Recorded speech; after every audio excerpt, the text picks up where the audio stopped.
Awukawuyekubona kawuyekubona yemafatha zophumelela asamesiyekhetheni kawuyekubona kawuyekubona yemafatha zophumelela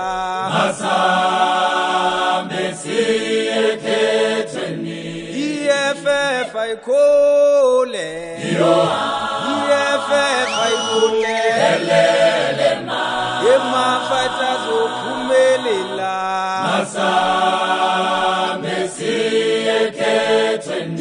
EFF ayikhole EFF ayikhole yemafatha zophumelela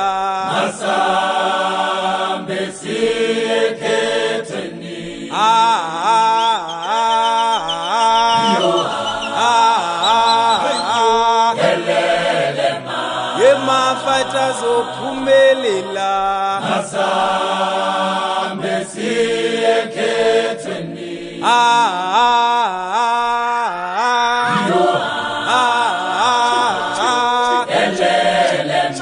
yemafatha zophumelela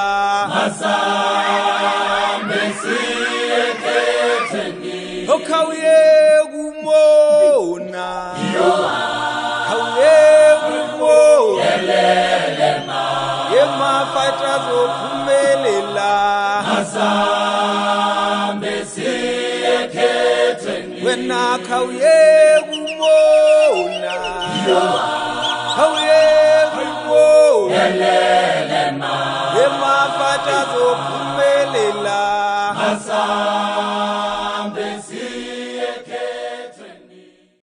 awukawuyekubona kawuyekubona yemafatha zophumelela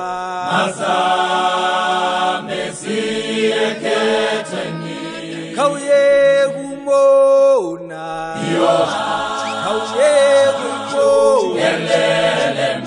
yemafatha zophumelela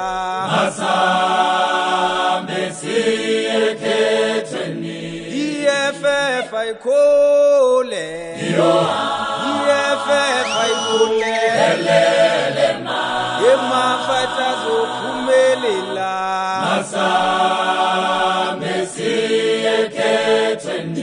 EFF ayikhole EFF ayikhole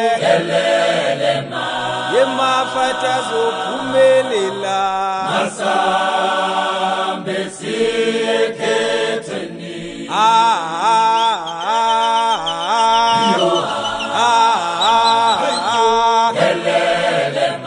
yemafatha zophumelela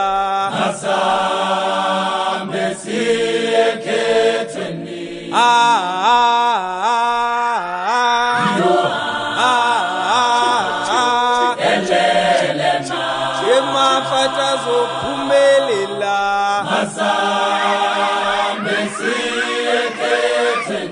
okawuyekubona kawuyekubona yemafatha zophumelela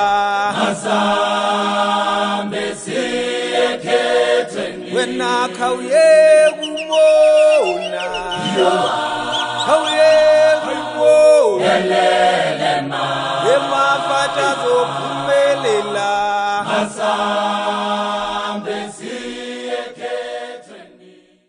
awukawuyekubona kawuyekubona yemafatha zophumelela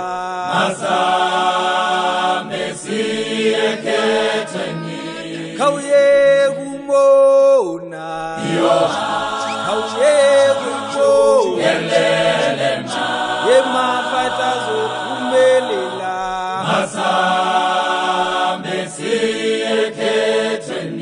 EFF ayikhole EFF ayikhole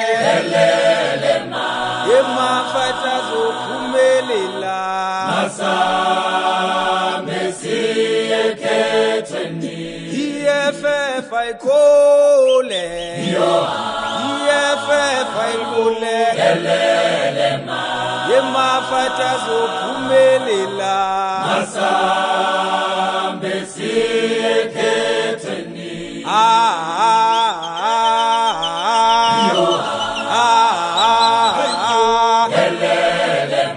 yemafata zophumelela masambe siyekhethweni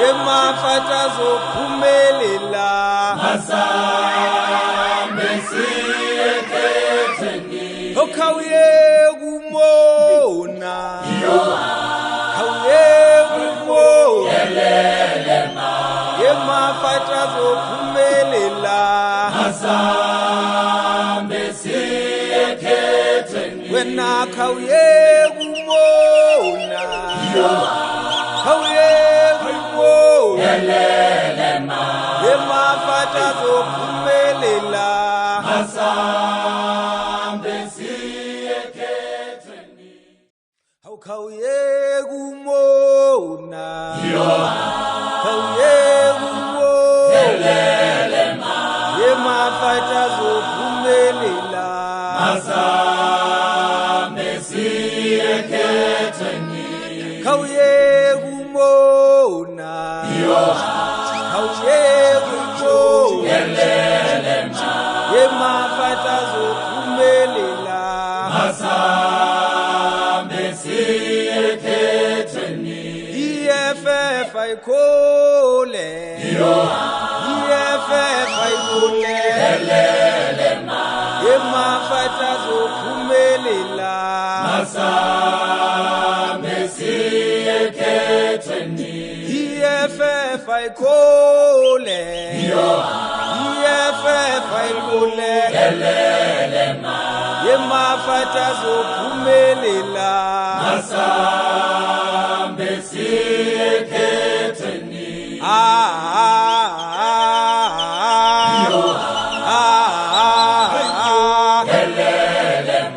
yemafata zophumelela masambe siyekhethweni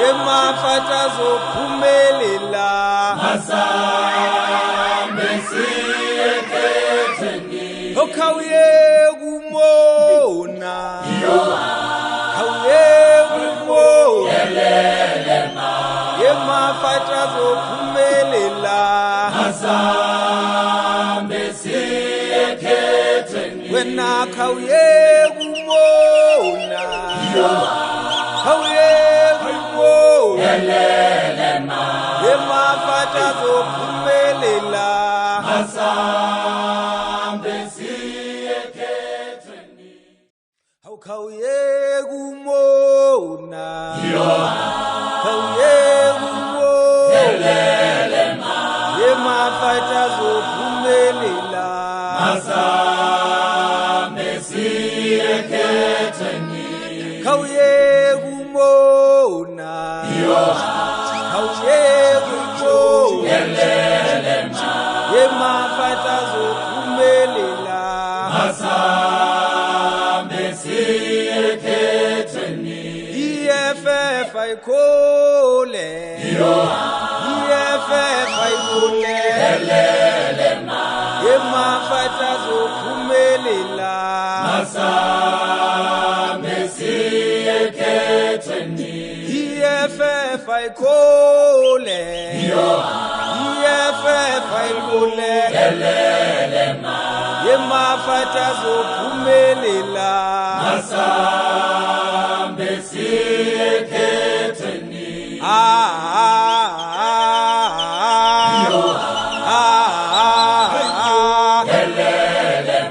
yemafata zophumelela masambe siyekhethweni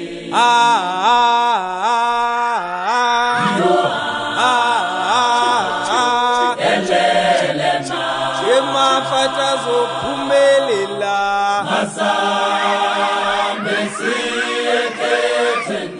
Okawuye kumona Kawuye kumona Mafata zophumelela Wena kawuye kumona Kawuye kumona Mafata zophumelela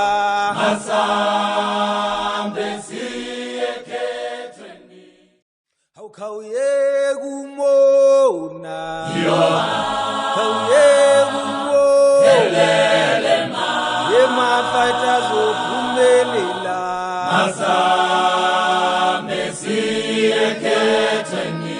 Kawuye kumona Kawuye kumona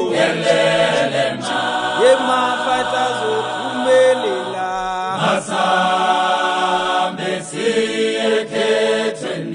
EFF ayikole EFF ayikole Mafata zophumelela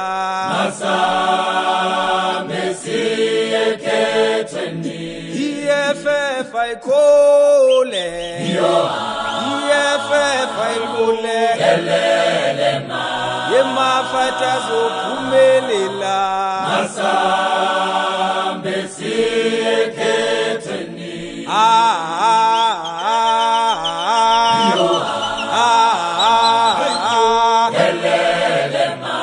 Mafata zophumelela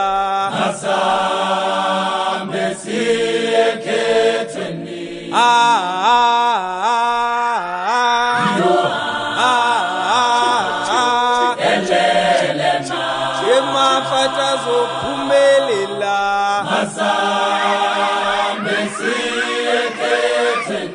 Okawuye kumona Kawuye kumona Mafata zophumelela Wena kawuye kumona Kawuye kumona Mafata zophumelela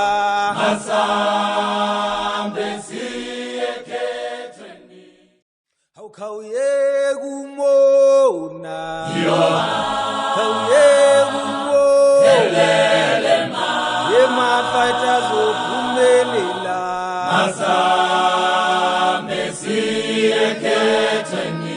Kawuye kumona Kawuye kumona Mafata zophumelela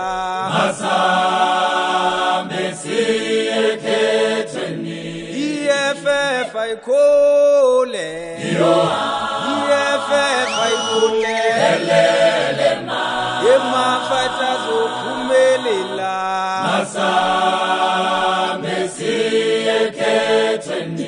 EFF ayikole EFF ayikole Mafata zophumelela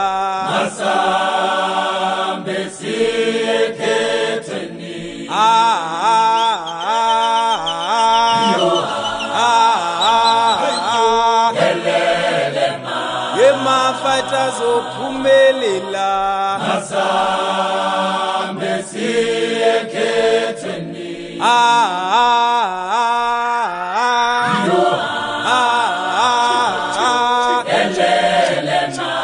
Mafata zophumelela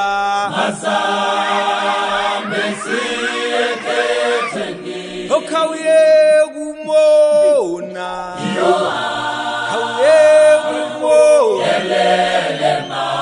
Mafata zophumelela Wena kawuye kumona Kawuye kumona Yemafata zophumelela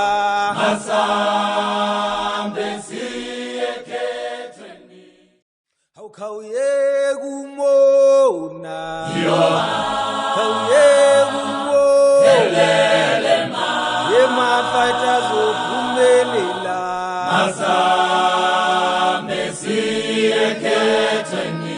Khawuyeka umona Khawuyeka umona Yemafata zophumelela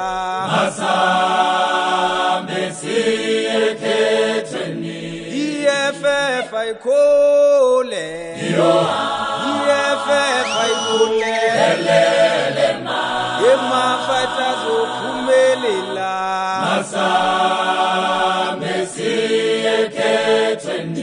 EFF ayikhole EFF ayikhole Yemafata zophumelela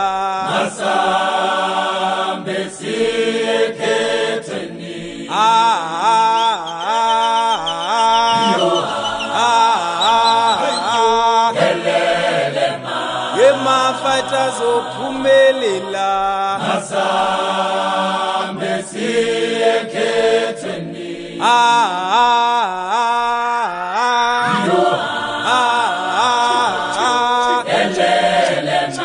Yemafata zophumelela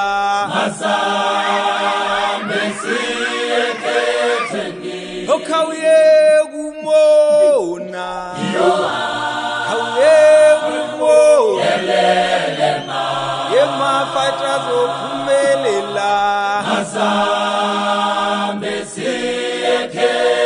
Wena khawuyeka umona Khawuyeka umona Yemafata zophumelela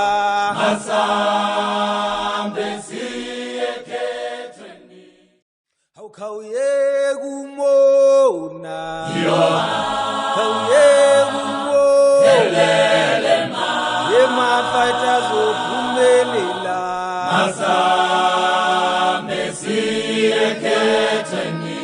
Khawuyeka umona Khawuyeka umona Yemafata zophumelela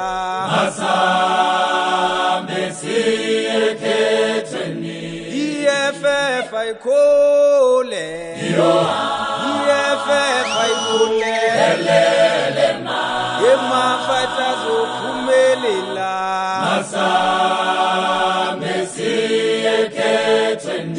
EFF ayikhole EFF ayikhole Yemafata zophumelela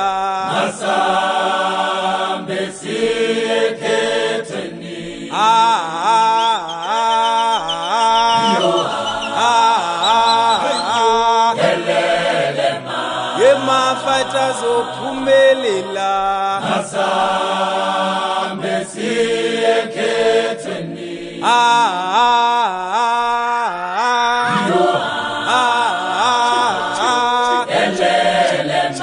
Yemafata zophumelela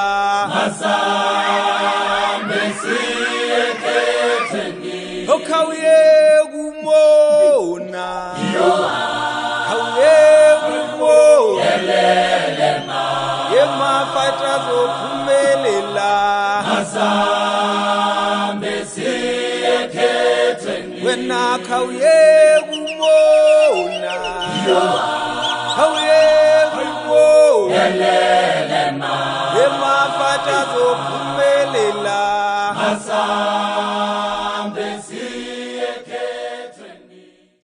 Khawuyeka umona Khawuyeka umona Yemafata zophumelela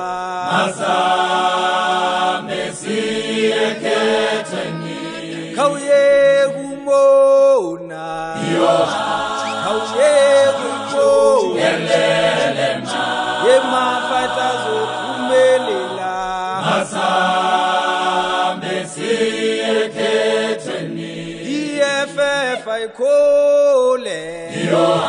EFF ayibule yemafata zophumelela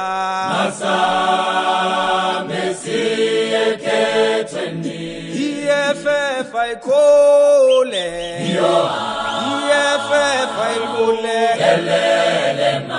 yemafata zophumelela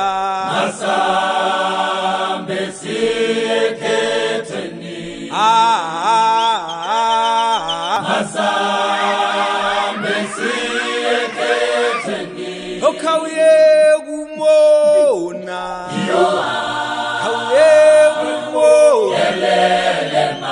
yemafata zophumelela wena khawuye kumona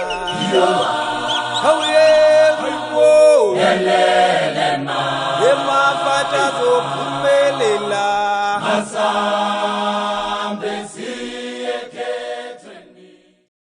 khawuye kumona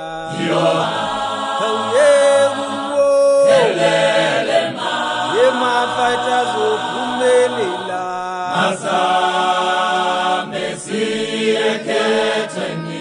khawuye kumona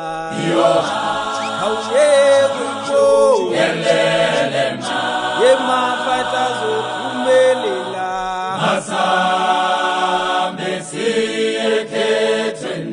EFF ayikhole EFF ayibule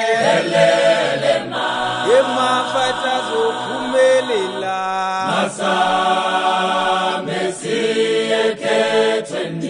EFF ayikhole EFF ayibule yemafata zophumelela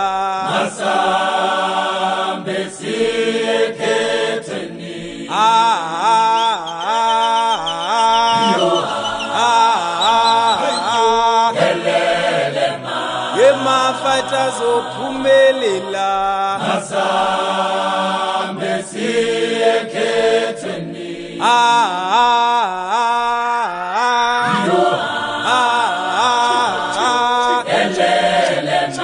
yemafata zophumelela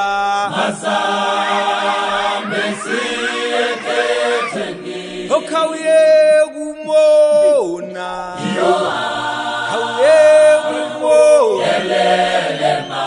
yemafata zophumelela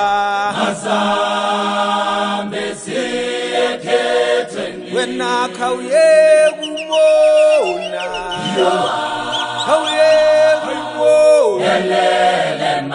yemafata zophumelela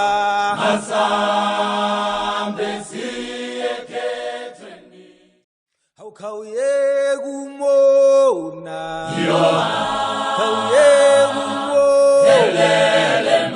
yemafata zophumelela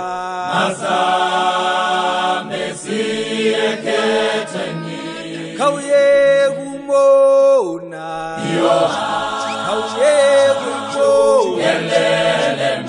yemafata zophumelela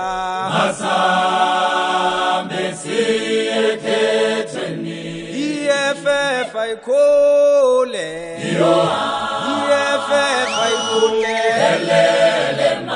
yemafata zophumelela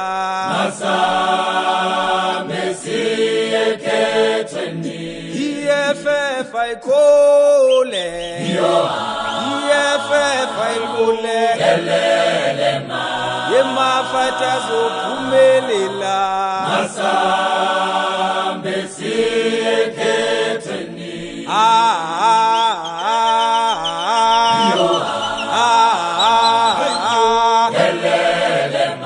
yemafata zophumelela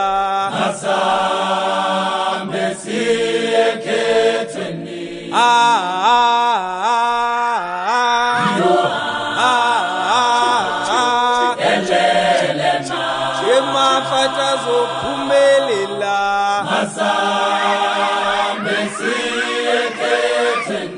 okawuye kumona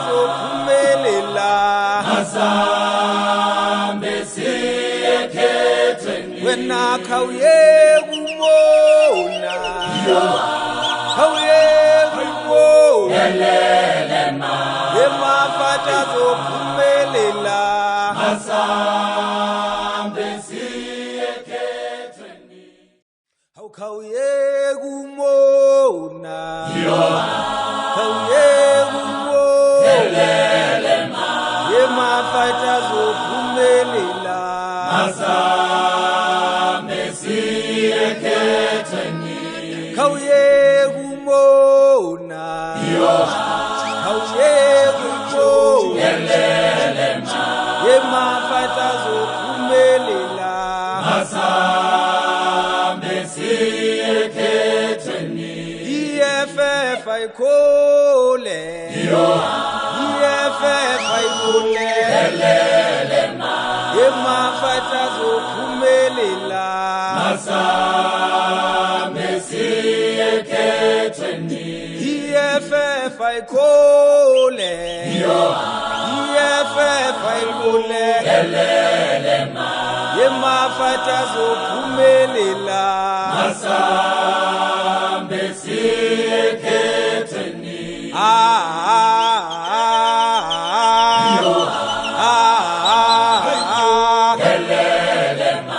emafata azophumelela asambe siyekhethweni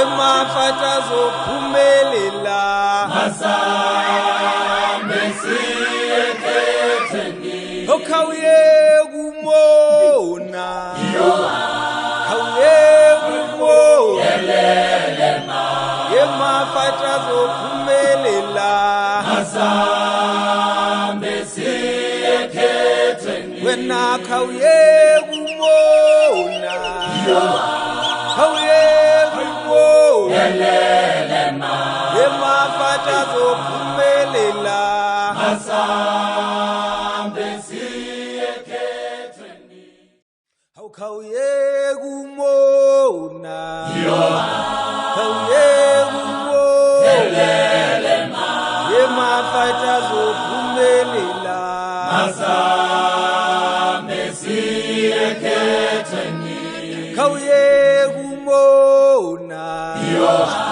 khawuye kumona emafata azophumelela EFF ayikhole emafata azophumelela asambe siyekhethweni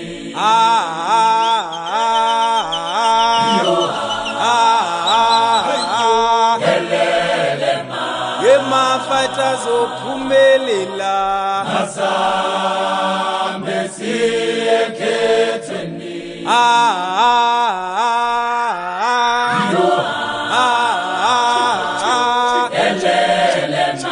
emafata azophumelela asambe siyekhethweni khawuye kumona khawuye kumona emafata azophumelela asambe siyekhethweni wena khawuye kumona khawuye kumona emafata azophumelela asambe siyekhethweni khawuye kumona khawuye kumona emafata azophumelela asambe siyekhethweni khawuye kumona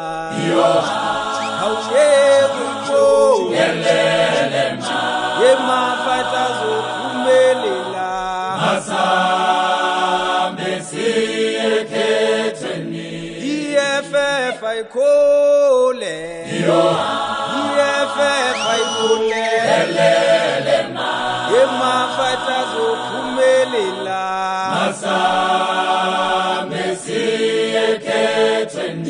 EFF ayikhole EFF ayikhole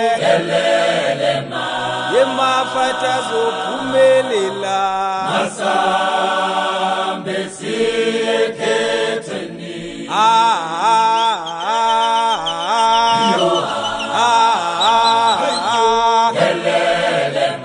yemafata zophumelela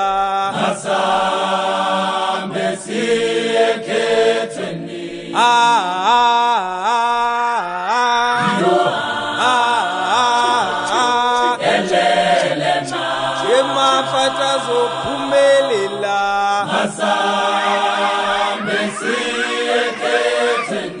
okhawuye kumona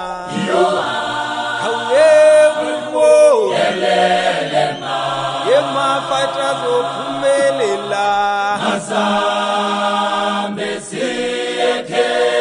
wena khawuye kumona khawuye kumona yemafata zophumelela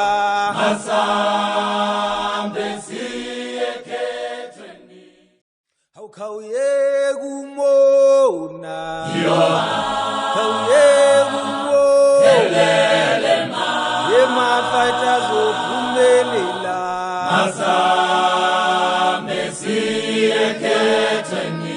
khawuye kumona khawuye kumona yemafata zophumelela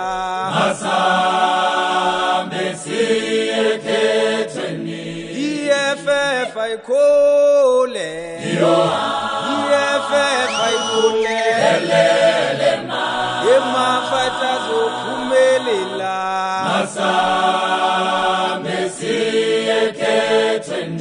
EFF ayikhole EFF ayikhole yemafata zophumelela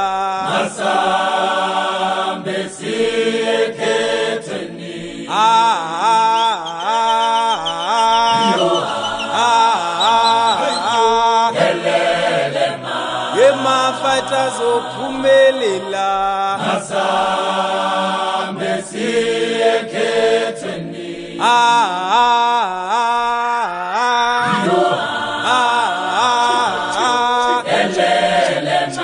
yemafata zophumelela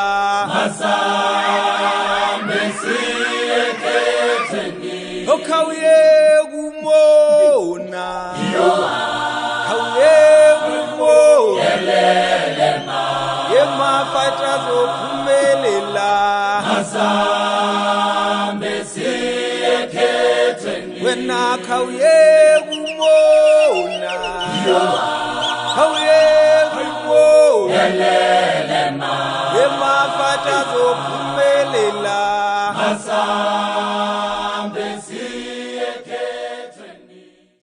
khawuye kumona khawuye kumona yemafata zophumelela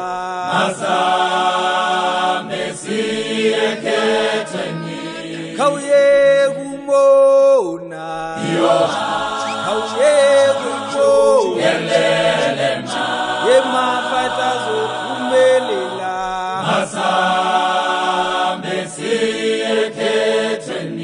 EFF ayikhole EFF ayikhole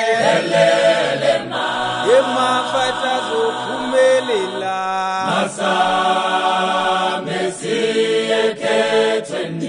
EFF ayikhole EFF ayikhole yemafata zophumelela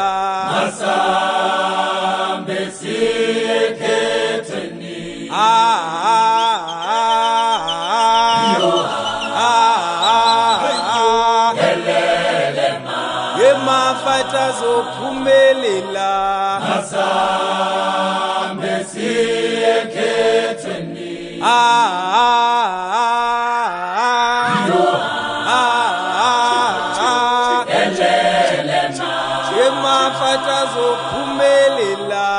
Asambe siyeketheni Okauye kumona Kauye kumona Yemafata zophumelela Asambe siyeketheni Wena kauye kumona Kauye kumona Yemafata zophumelela Asambe siyeketheni Kauye kumona Kauye kumona Yemafata zophumelela Asambe siyeketheni Kauye kumona Kauye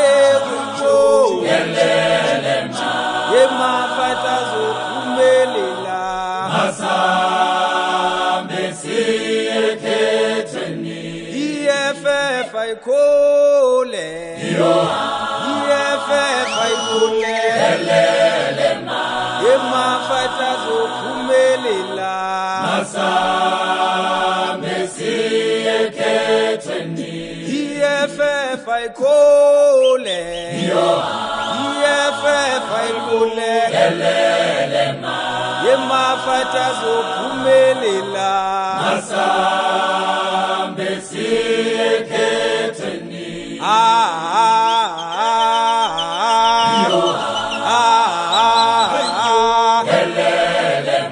Yemafata zophumelela Asambe siyeketheni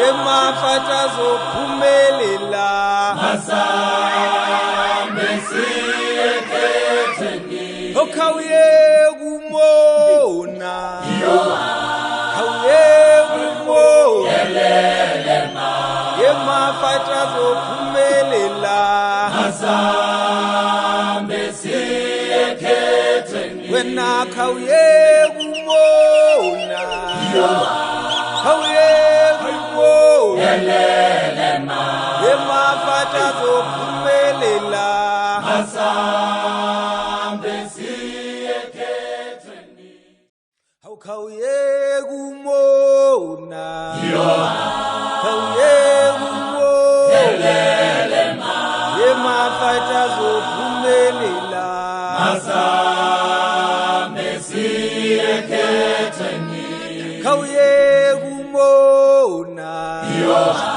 Kauye kumona Yemafata zophumelela Asambe siyeketheni EFF ayikhole EFF ayikhole Yemafata zophumelela Asambe siyeketheni EFF ayikhole EFF ayikhole Yemafata zophumelela Asambe siyeketheni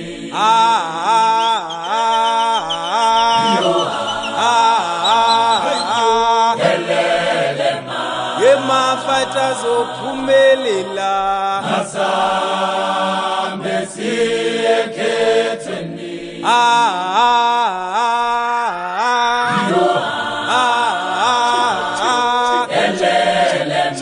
Yemafata zophumelela Asambe siyeketheni Okauye kumona Kauye kumona Yemafata zophumelela Asambe siyeketheni Wena kauye kumona Kauye kumona Yemafata zophumelela Asambe siyeketheni Kauye kumona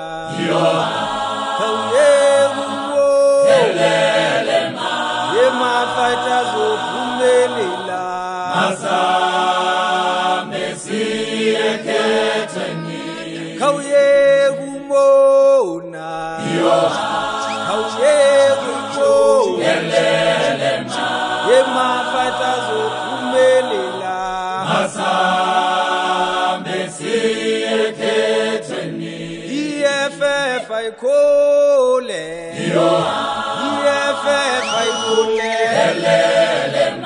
Yema fighters of Pumelila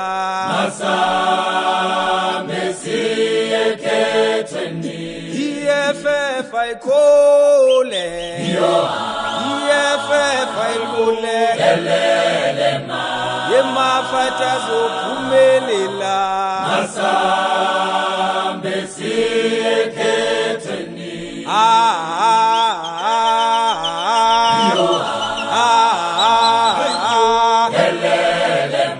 Yema fighters of Pumelila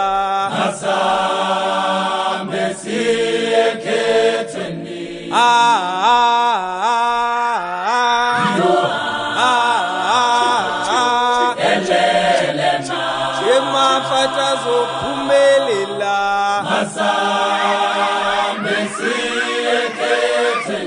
Okauye gumona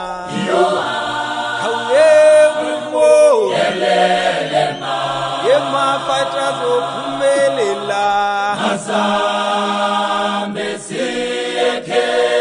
When I kauye gumona kauye gumona Yema fighters of Pumelila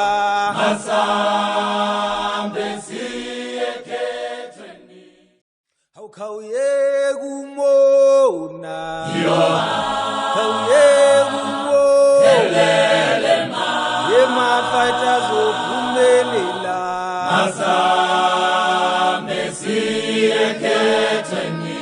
kauye gumona kauye gumona Yema fighters of Pumelila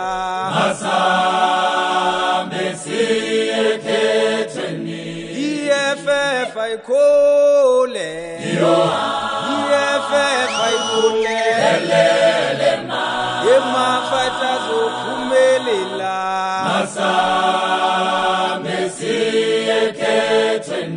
EFF I call EFF I call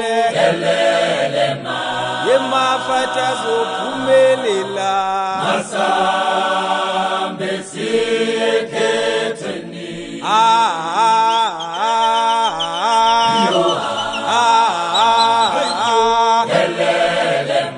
Yema fighters of Pumelila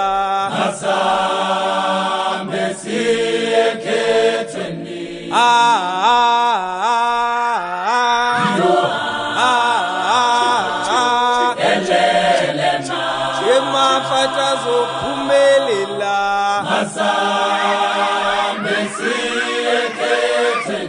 Okauye gumona kauye gumona Yema fighters of Pumelila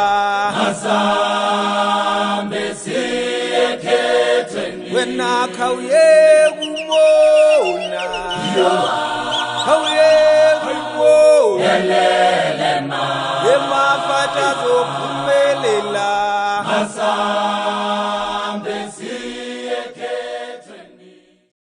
kauye gumona kauye gumona Yema fighters of Pumelila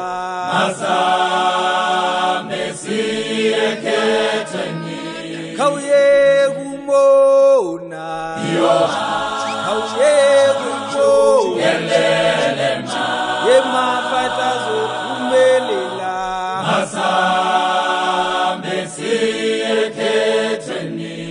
EFF I call EFF I call Yema fighters of Pumelila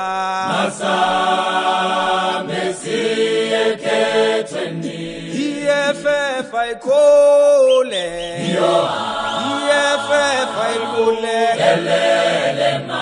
yemafata zophumelela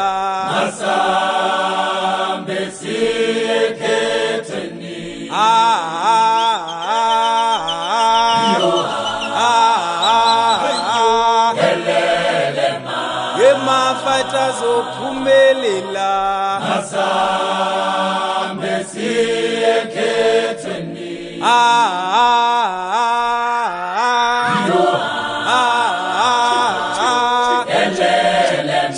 yemafata zophumelela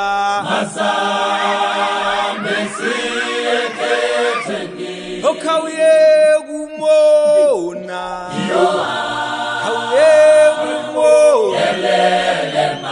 yemafata zophumelela wena khawuye kumona khawuye kumona yemafata zophumelela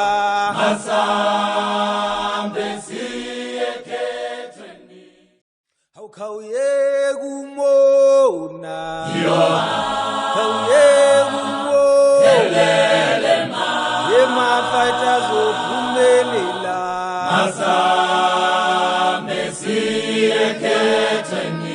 khawuye kumona khawuye kumona yemafata zophumelela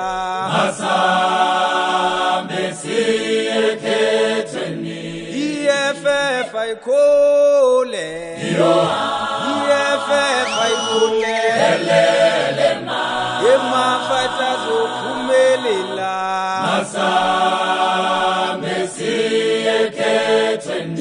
EFF ayikole EFF ayikole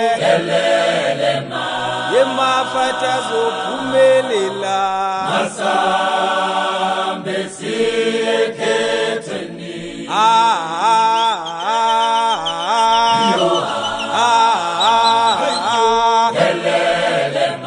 yemafata zophumelela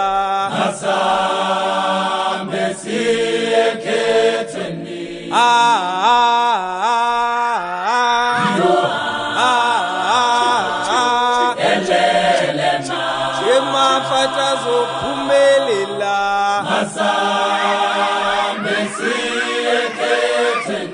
okhawuye kumona khawuye kumona yemafata zophumelela wena khawuye kumona khawuye kumona yemafata zophumelela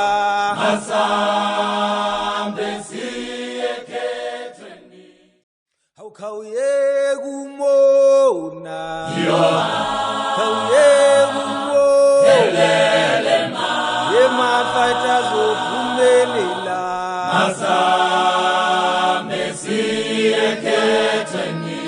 khawuye kumona khawuye kumona yemafata zophumelela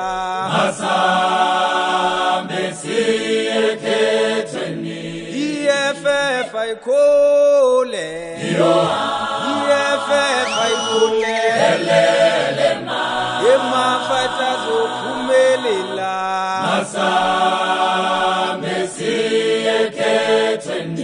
EFF ayikole EFF ayikole yemafata zophumelela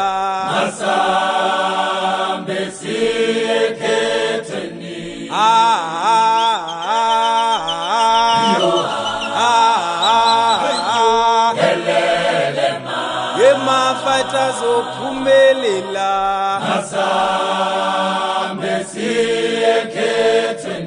Ah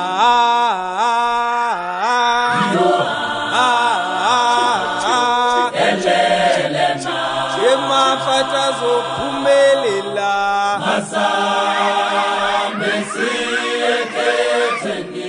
Khawuye kumona Khawuye kumona Yemafata zophumelela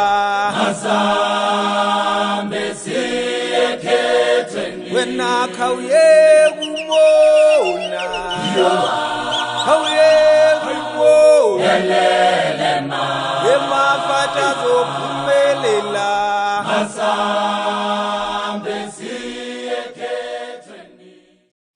Khawuye kumona Khawuye kumona Yemafata zophumelela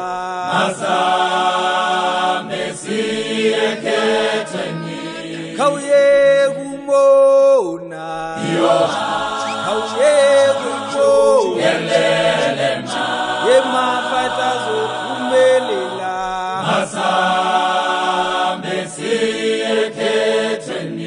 EFF ayikole EFF ayikole Yemafata zophumelela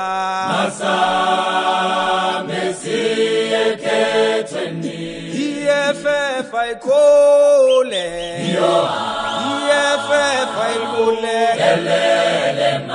Yemafata zophumelela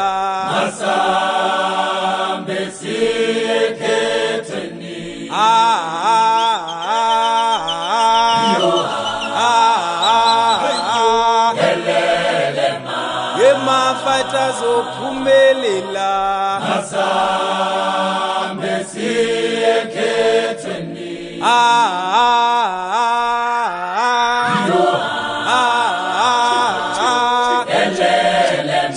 Yemafata zophumelela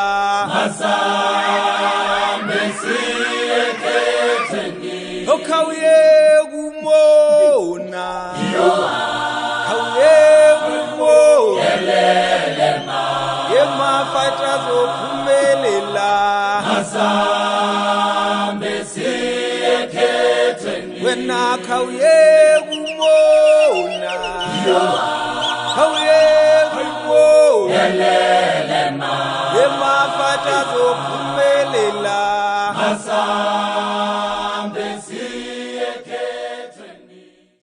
Khawuye kumona Khawuye kumona Yemafata zophumelela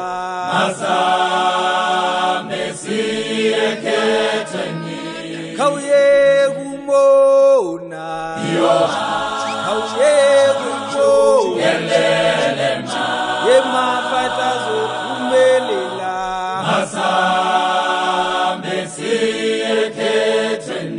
EFF ayikole EFF ayikole Yemafata zophumelela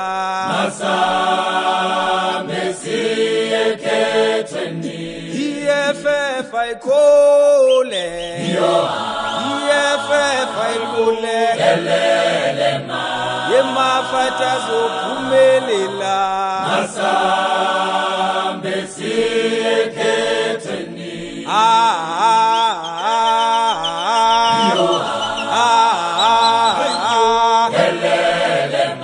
Yemafata zophumelela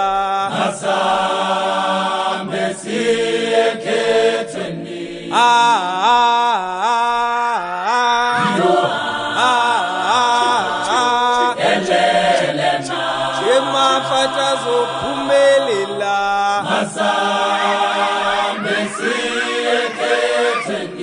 Khawuye kumona Khawuye kumona Yemafata zophumelela Wena khawuye kumona Khawuye kumona Yemafata zophumelela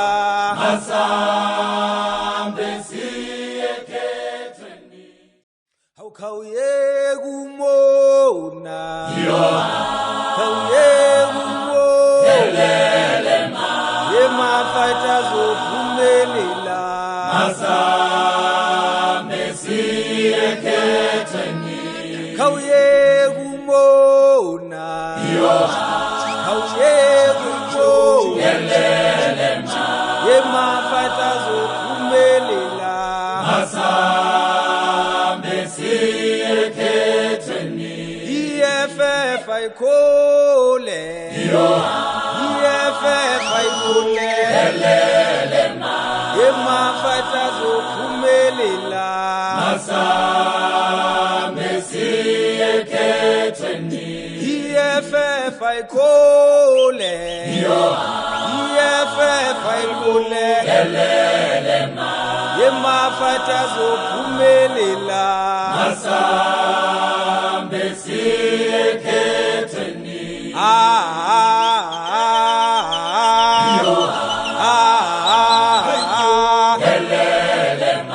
Yema fighters ophumelela Masambe siyeketheni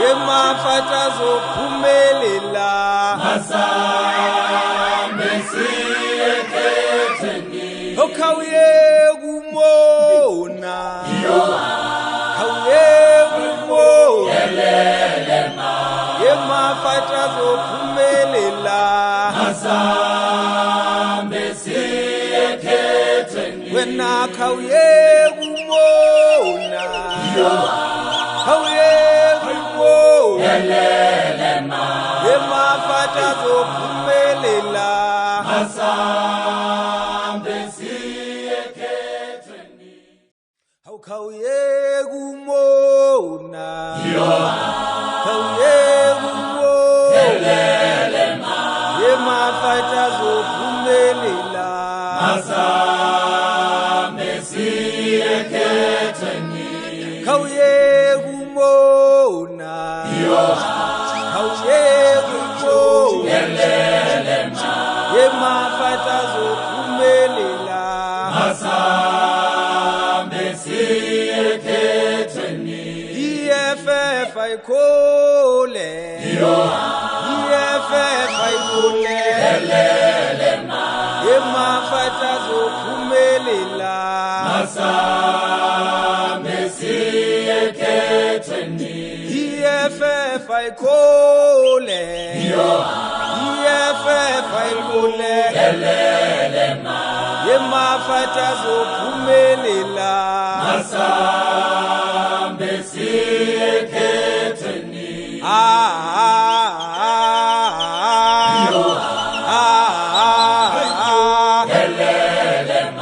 Yema fighters ophumelela Masambe siyeketheni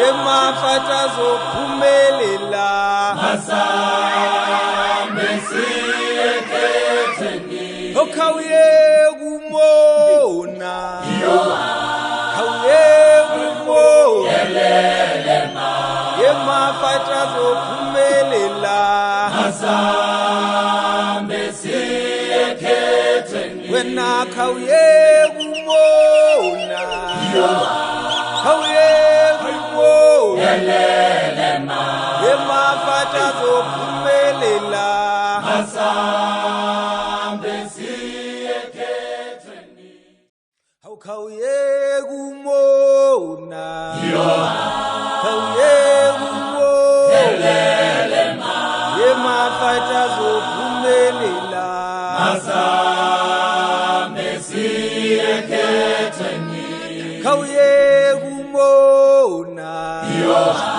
Awukawuyeki umona Yema fighters ophumelela Masambe siyeketheni EFF ayikhole EFF ayikhole Yema mafata zophumelela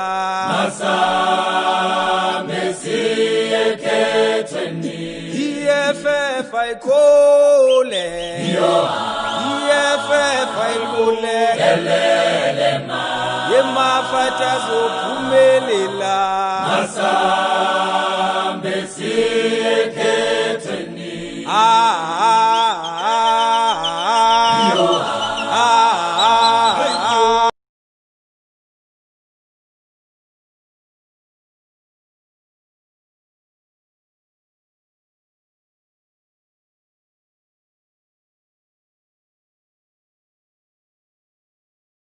Greetings to all the fighters, commissars, and all the progressive forces in all parts of the African continent, the African diaspora, and all parts of the world. We want to send our special greetings to all the people who associate with the struggle for economic freedom in our lifetime. The EFF is turning 7 today. It is our 7th birthday. It is our 7th anniversary. My task today is very simple. I am going to introduce the Commander-in-Chief in the struggle for economic freedom in our lifetime. But before I do that, I want to acknowledge the messages of support which we have received from all the progressive formations in all parts of the world. I want to make specific mention of the economic freedom fighters in Liberia, the EFF in Namibia, and the 2 members of parliament who have been elected under the EFF umbrella in the Namibian parliament, the EFF in Ghana, the EFF in Lesotho, the EFF in Zimbabwe, the People's Democratic Movement in Swaziland, the Sudanese Parliamentary Association, the Kenyans Young Parliamentary Associations. From a great Pan-Africanist, Professor P.L.O. Lumumba has sent us a very encouraging message of support. And before I introduce the Commander-in-Chief and President of the EFF, I want to send condolences on behalf of the EFF to the family and organization of Isitalande Endrum Langeni. We also want to send our condolences to the family of Dr. Ivan Khoza on the passing away of his wife, Mrs. Martina Khoza. But also we want to acknowledge the hard work of Steve Chauke, one of our councillors in Tshwane who passed this July. But also we want to dip our banners in salutation of all the fighters that have associated with the economic emancipation movement. The EFF, since its formation in the 26th of July 2013. Now I'm coming to introduce the Commander-in-Chief in the struggle for economic freedom in our lifetime. We can count him amongst the great Pan-Africanists, not only in South Africa, but in the whole of the African continent. We can count Julius Malema in the same line as Marcus Garvey, as Haile Selassie, as Kwame Nkrumah, as Sakou Toure, as Ben Bella, and all the revolutionaries that fought for the unity of the African continent. Comrades, the people of South Africa, I introduce to you the Commander-in-Chief in the war for economic freedom. The Commander-in-Chief who is leading the July 26 movement here in South Africa. We want to give you an opportunity to speak to the people of South Africa, the African continent, and the entire world about what becomes the agenda for economic freedom in our lifetime. We introduce to you the Commander-in-Chief, Julius Malema. Comrade President. Revolutionary greetings to the people of South Africa, to our comrades across the continent and in the diaspora, members of the War Council and the Central Command Team, provincial, regional, and branch leaders of the EFF, fellow fighters and fearless ground forces of the revolution. A special greetings to all progressive movements across the continent and the diaspora. I greet you all in the spirit of Pan-African unity and in the spirit of the 26th July movement. I greet you all in the spirit of Fidel Castro, Che Guevara, and all leaders of the Cuban Revolution that inspire us and gives us meaning to our revolution. The 26th July movement is a day where we commemorate the bravery of the few who stood against imperialism when all the odds were against them. It is a day where we commemorate the determination of the gallant Cuban forces who fought against the repressive regime armed with ideas and undying love for the masses of their people. The 26 July movement of Cuba inspires us to remain loyal to the ideas of equal distribution of land, nationalization, mass education, and free quality health care for all in a socialist society. Fellow fighters, the giant movement of the poor, the downtrodden and rejected masses of our people today celebrate its 7th anniversary. The movement, which stands on the shoulders of Winnie Mandela, Zinzi Mandela, Robert Sobukwe, Julius Nyerere, Robert Mugabe, Peter Mokaba, Nomvo Boi, has become an unstoppable force of change in Africa. Comrades, the economic freedom fighters stand stronger today than ever before, despite all those who had written us off and said will not last in the political landscape of South Africa. Born as a response to the inhuman condition confronting African people, our movement is no longer a baby, but a force to be reckoned with that has shaped the politics of the country and the continent. There is no one today who can deny that the young organization represents the future and embodies superior logic. It is a movement that has inspired our people to have dignity and defend themselves from injustice. Fellow fighters, today we celebrate an organization that was born of the sweat of the working class. We celebrate an economic emancipation movement whose loyalty is to the most exploited and the most marginalized. We celebrate the growth of a movement of domestic workers, security guard, gardeners, mine workers, and the street cleaners, a movement of land occupations, student protest, and agitation. We celebrate an organization that exists in the long bloodline of anti-colonialists who fought to defend the land of African people from all those who wished to exploit us. Our movement has survived all the doomsayers. We have defeated all those who thought we were made on Twitter, social media, and newspapers. All of those who did not understand that the EFF is a movement whose roots are in the masses of our people, a movement born out of the angry demands for land and for the wealth of Africa to be in the hands of Africans. Fighters, we are here today because we have remained loyal to our principles and have championed the struggle of our people without compromise. We have never compromised on the core program of the EFF, the 7 non-negotiable cardinal pillars. And as a protest movement, we have demanded that those who have been forgotten be given what they deserve as the rightful heirs of Africa. It is because we have maintained our character as an organization that today we can say we are 7 years stronger and have without fail been the voice of the voiceless. In the past 7 years, we have followed in the footsteps of King Hintsa, King Shaka, King Mushweshwe, Queen Nzinga, Queen Mujaji, King Skukuni, and are determined to complete the fight of our ancestors to defend our land.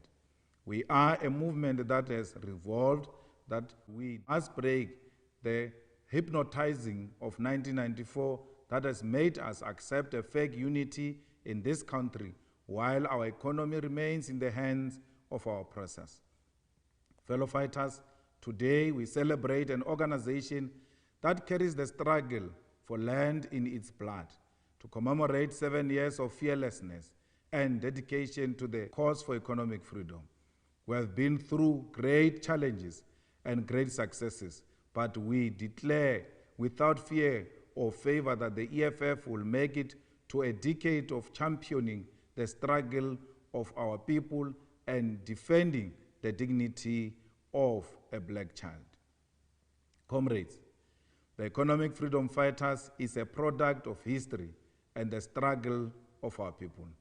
Our continent is one that is bruised and scarred by colonial domination, imperial exploitation, and the rampant corruption of those who have trusted to change our lives for the better. We are a product of a history of violent disruption in the life of Africa. In 1652, the first colonialists arrived to decide that they have a right to dominate us in our own land. An arrogant race of people arrived in South Africa and assumed themselves as superior, taking advantage of kindness of our people and disrupting African life. We trace the problem we face today of economic dispossession and a minority that undermines black people to those early days when our race thought of itself as a superior because of their color of their skin. Instead of engaging humanly with those they encountered, engaging in fair trade and building good relations with African people, colonialists resolved that we are less than human because of the color of our skin and the different ways in which we organize our society. It is for this reason why we were enslaved and our land violently taken from us by a civilization that thought it could decide who is human and who is not. Today, the legacy of arrogance haunts us in our workplaces, in our streets, and in the character of our economy. The descendants of arrogant colonialists claim to have worked hard for a wealth they inherited, which was achieved through the theft and conquest. We are told today by racists that the violent murder of our forefathers and the theft of our land was necessary to develop us. It is for this reason that we remain a child race, only good to be domestic workers and gardeners of white people, because our history was distorted and we were made to look like people who could not govern their own affairs. When we say we want our land and economy, the very same colonialist attitude that says black people are not developed enough is a response to our cries, and we are made to think that it is only white people who are capable enough to run a sophisticated society. Fellow fighters, as a generation which is inspired by Anton Lembede, Steve Biko, Onkgopotse Tiro, and Tsietsi Mashinini, we reject the idea that black people are a child race. We reject the idea that black people are incapable of determining their own destiny and running their own affairs. We want our land back. We want our economy back. We want to be allowed to decide the fate of Africa on our own terms without imperialist supervision. Fellow fighters, our gallant movement is born out of a brave declaration, a declaration that our decision is to fight. We resolved on the 26th of July 2013 that we will fight against the British and Afrikaner Union that define the economic and political character of this country today. We resolved that we will be a vanguard movement guided by Marxism, Leninism, and Fanon to achieve economic freedom and restore the humanity of black people. Our commitment remains unshaken.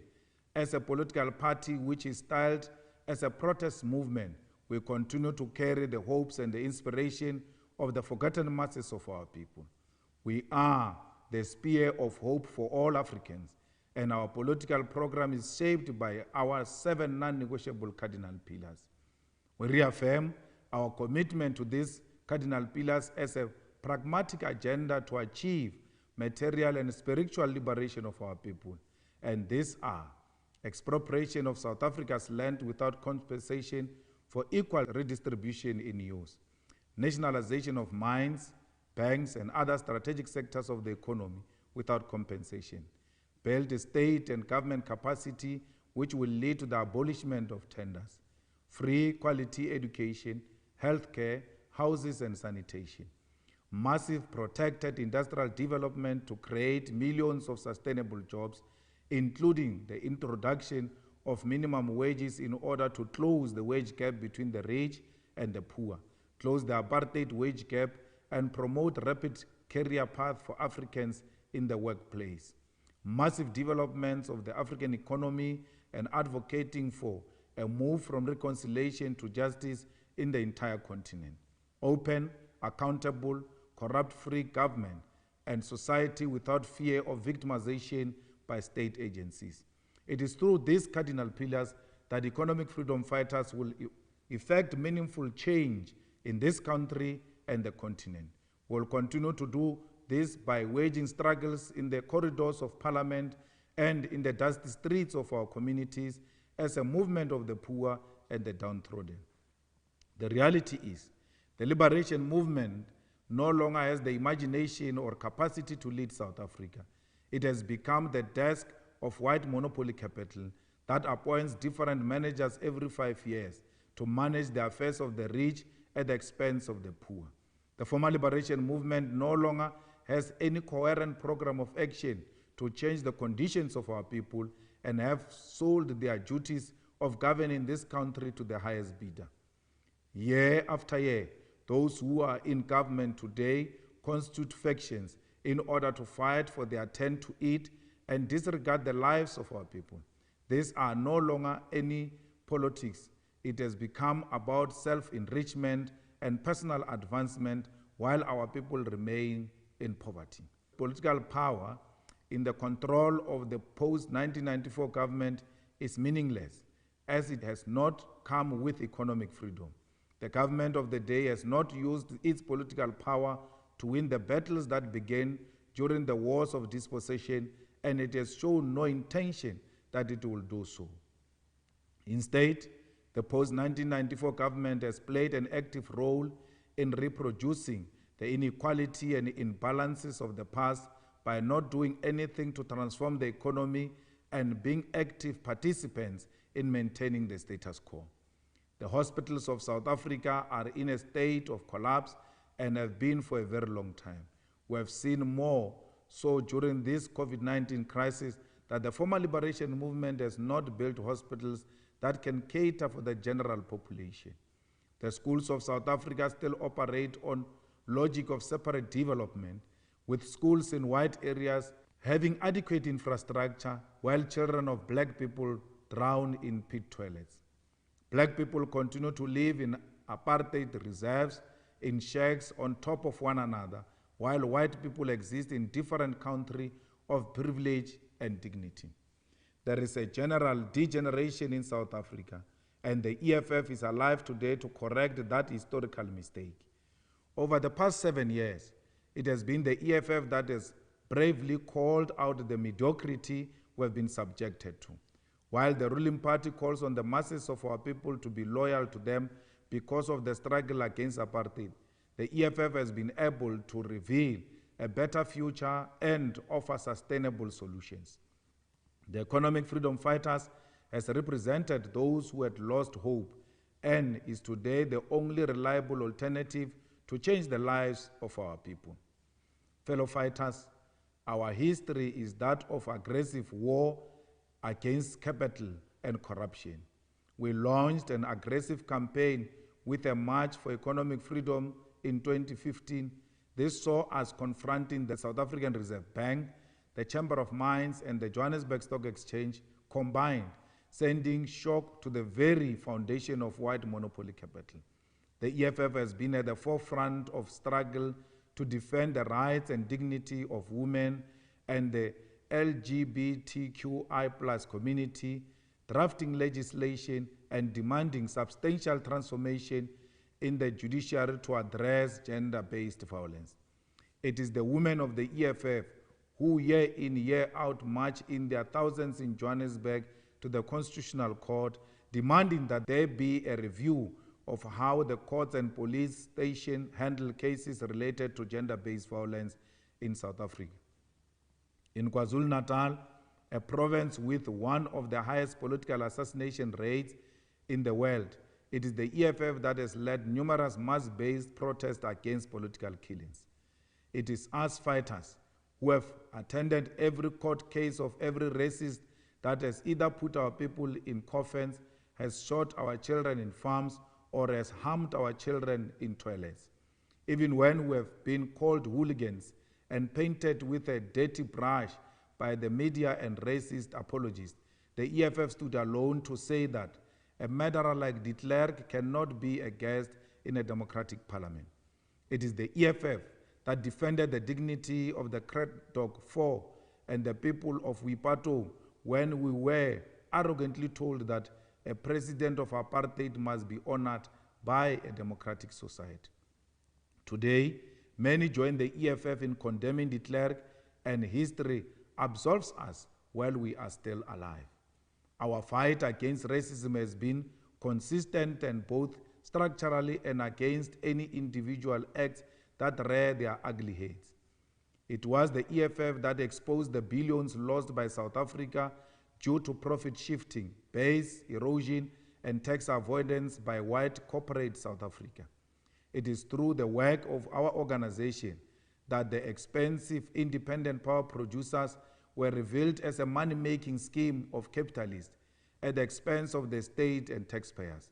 Today, it is the EFF that continues to expose the hypocrisy of the New Dawn agenda, which continue to hire underqualified whites in strategic positions in state-owned enterprises who are corrupt and undermine black professionals. The supposed New Dawn, led by Jamnandas, today claims that not all corruption is criminal because their agents are the ones hiring family members and awarding corrupt tenders to their companies while they preside over the SOEs of the country. There is no difference between the current regime, which is in bed with the Minels, the Ruperts, and the Oppenheimers, and the previous regime, which was in bed with the Guptas. They are all selling our country to the highest bidder. Zuma was selling the country for a plate of curry, and Ramaphosa is selling the country for a glass of wine from the Rupert family. Fellow fighters, it was the students of the EFF who, in institutions of higher learning across the country, championed the struggle for free education, which the former liberation movement had long abandoned. It was the students of the EFF who, in various institutions of higher learning, achieved victories trade unions had failed to achieve and ensured the insourcing of workers, a critical pillar of abolishing the tender system as enshrined in the cardinal pillars of the EFF. Although we have not been given the opportunity to govern, we have used our leverage in various municipalities and even in parliament to pass legislation that will drastically change the lives of our people. In Tshwane, Johannesburg, Port Elizabeth, we have successfully lobbied councils to insource security and cleaning staff, resulting in material benefits such as increased wages, medical provisions, and improved working conditions for our people. Our impact on the politics of South Africa has been guided by the ideals in our founding manifesto, and as we turn 7 years old, we must never forget our founding principles. A fighter must always read the EFF founding manifesto so as to never forget the struggle you have joined. No fighter can ever be confused by a Stratcom or doubt his or her generational mission as long as you make the EFF founding manifesto your daily bread. This has been the impact of our glorious movement in a very short space of time. Those who say they do not know what the EFF has done in South African society are bitter liars. Those who lead narrow and xenophobic hashtags who think the revolution will be led with their fingers and by dividing Africans know nothing about revolution. They will never achieve half of what the EFF has achieved, even if they can tweet until their fingers go numb. The EFF is not a populist movement. We are not a movement that looks for easy solutions and create convenient enemies.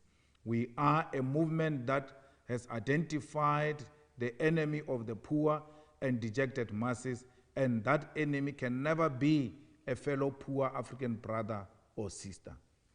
We continue to fight bitterly against the capture of our state institutions, especially by white monopoly capital, which has captured the state president and is deliberately sabotaging our economy so that it can take what is left of our sovereignty.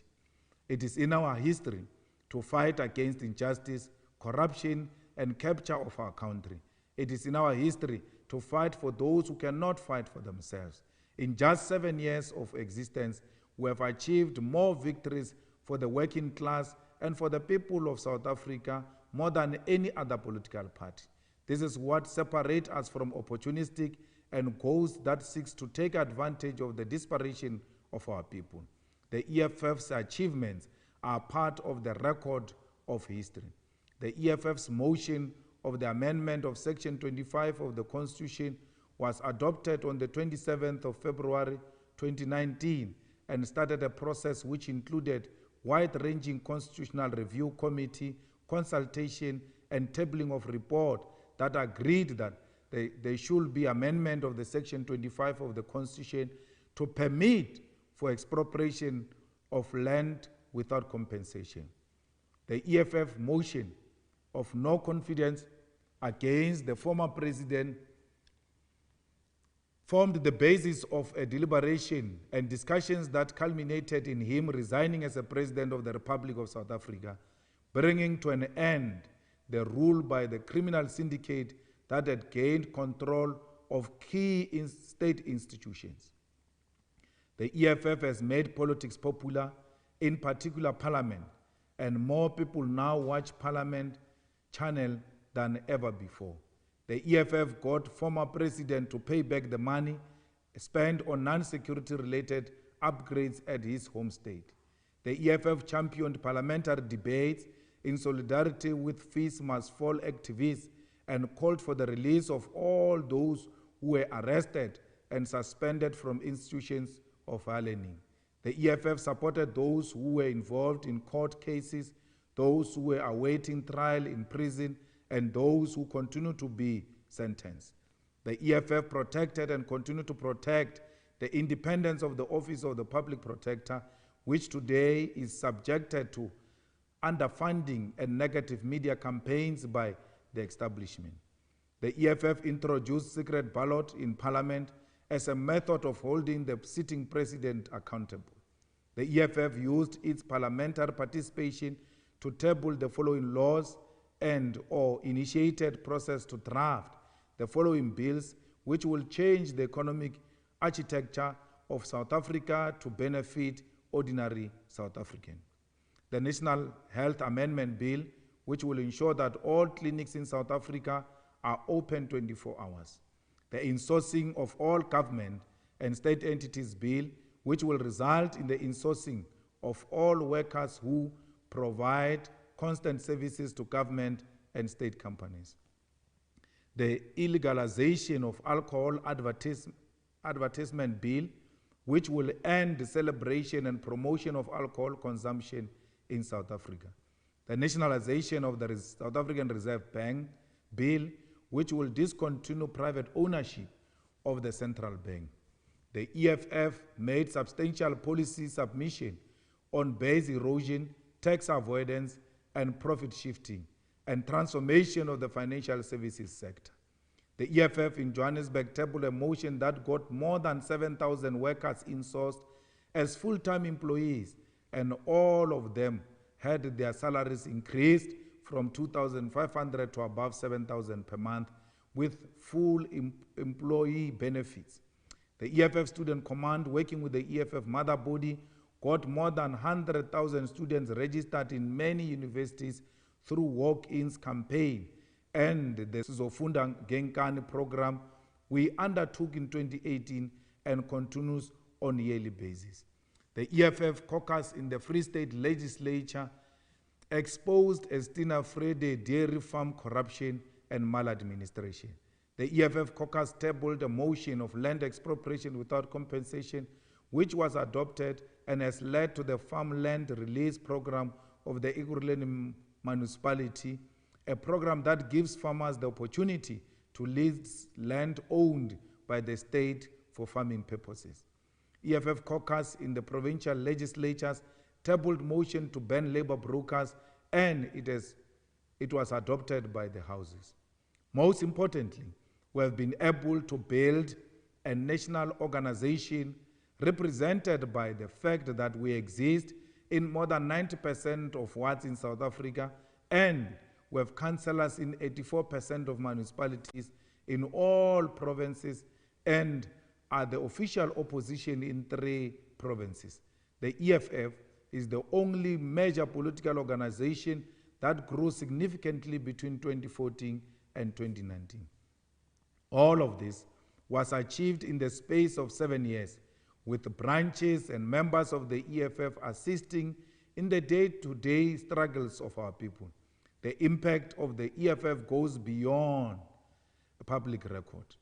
We are a generation that has shaken the table and demanded that there be equality no matter what the cost.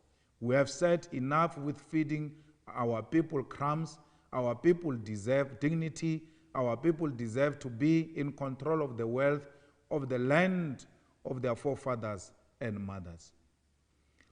Fellow fighters, the growth of the EFF has come at the level of quality and quantity.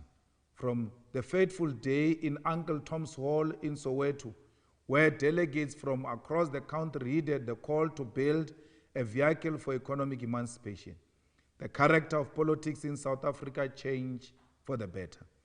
The EFF has been able to introduce a character of agitation and thinking in South African politics. We arrived in an era where the political leadership was content with an unquestioning population.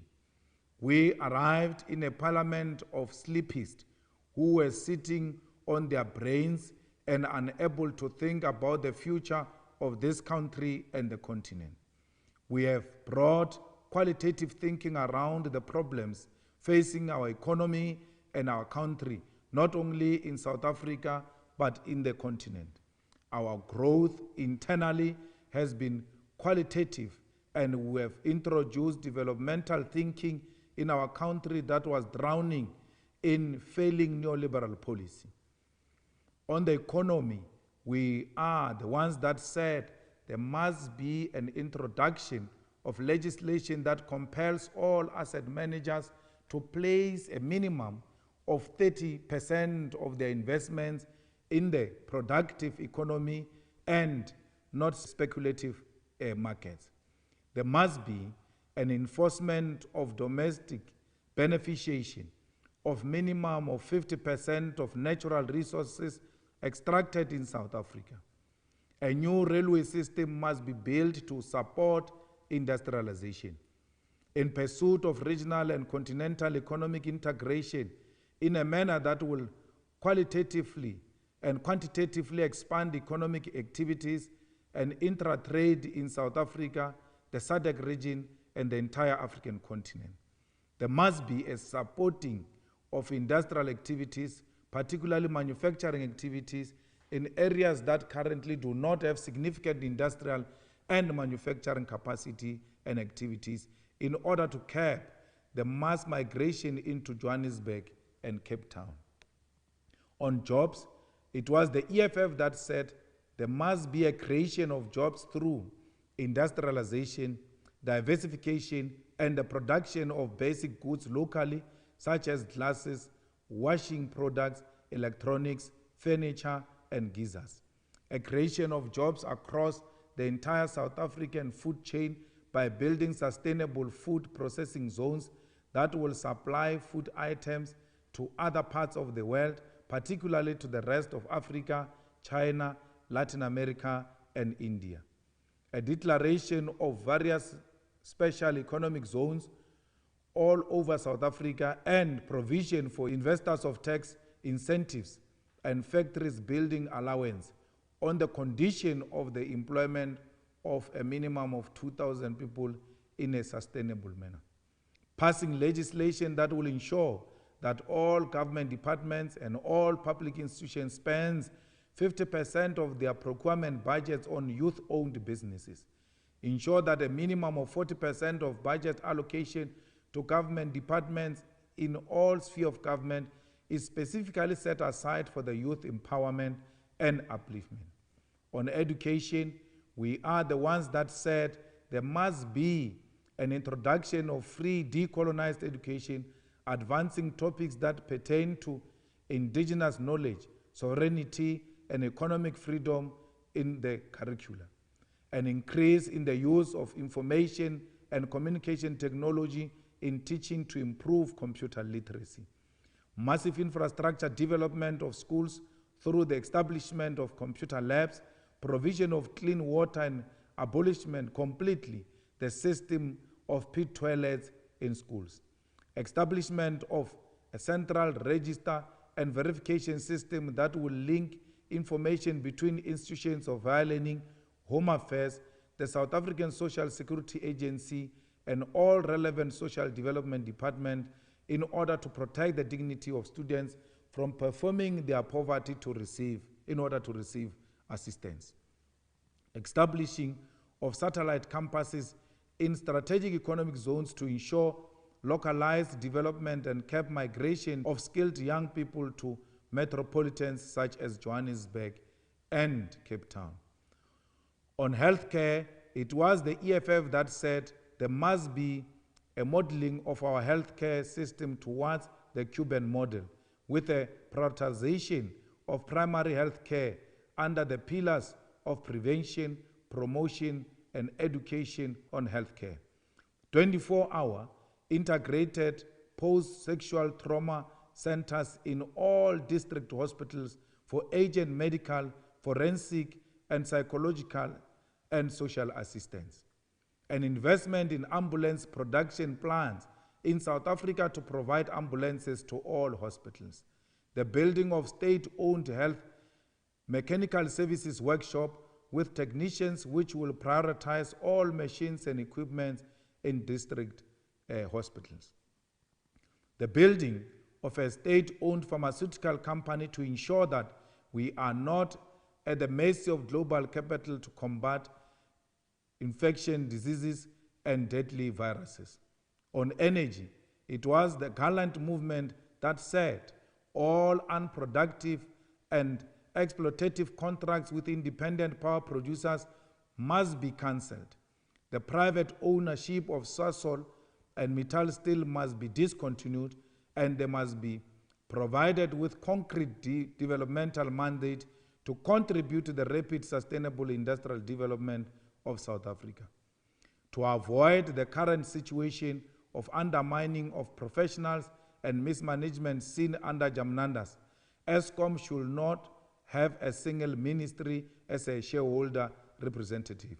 The shareholder should be represented by the Minister of Minerals, Energy and Finance.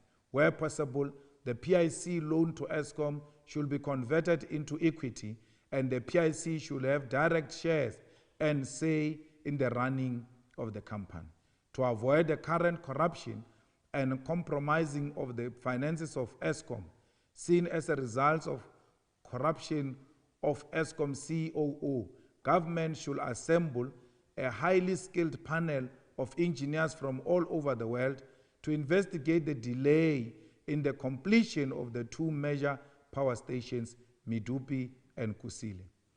Research must be conducted on how energy derived from uranium can be safely transferred into sustainable, environmentally friendly electricity for industrial development, public purposes, and use by households. On arts and culture, we are the ones who propose the removal of all apartheid statues and taking them to a dedicated apartheid museum as a reminder to the future generation under the theme, Never Again. The building of studios in every municipality for artists to record and produce their work locally. Establishing a statutory body which will regulate and professionalize the arts and culture industry.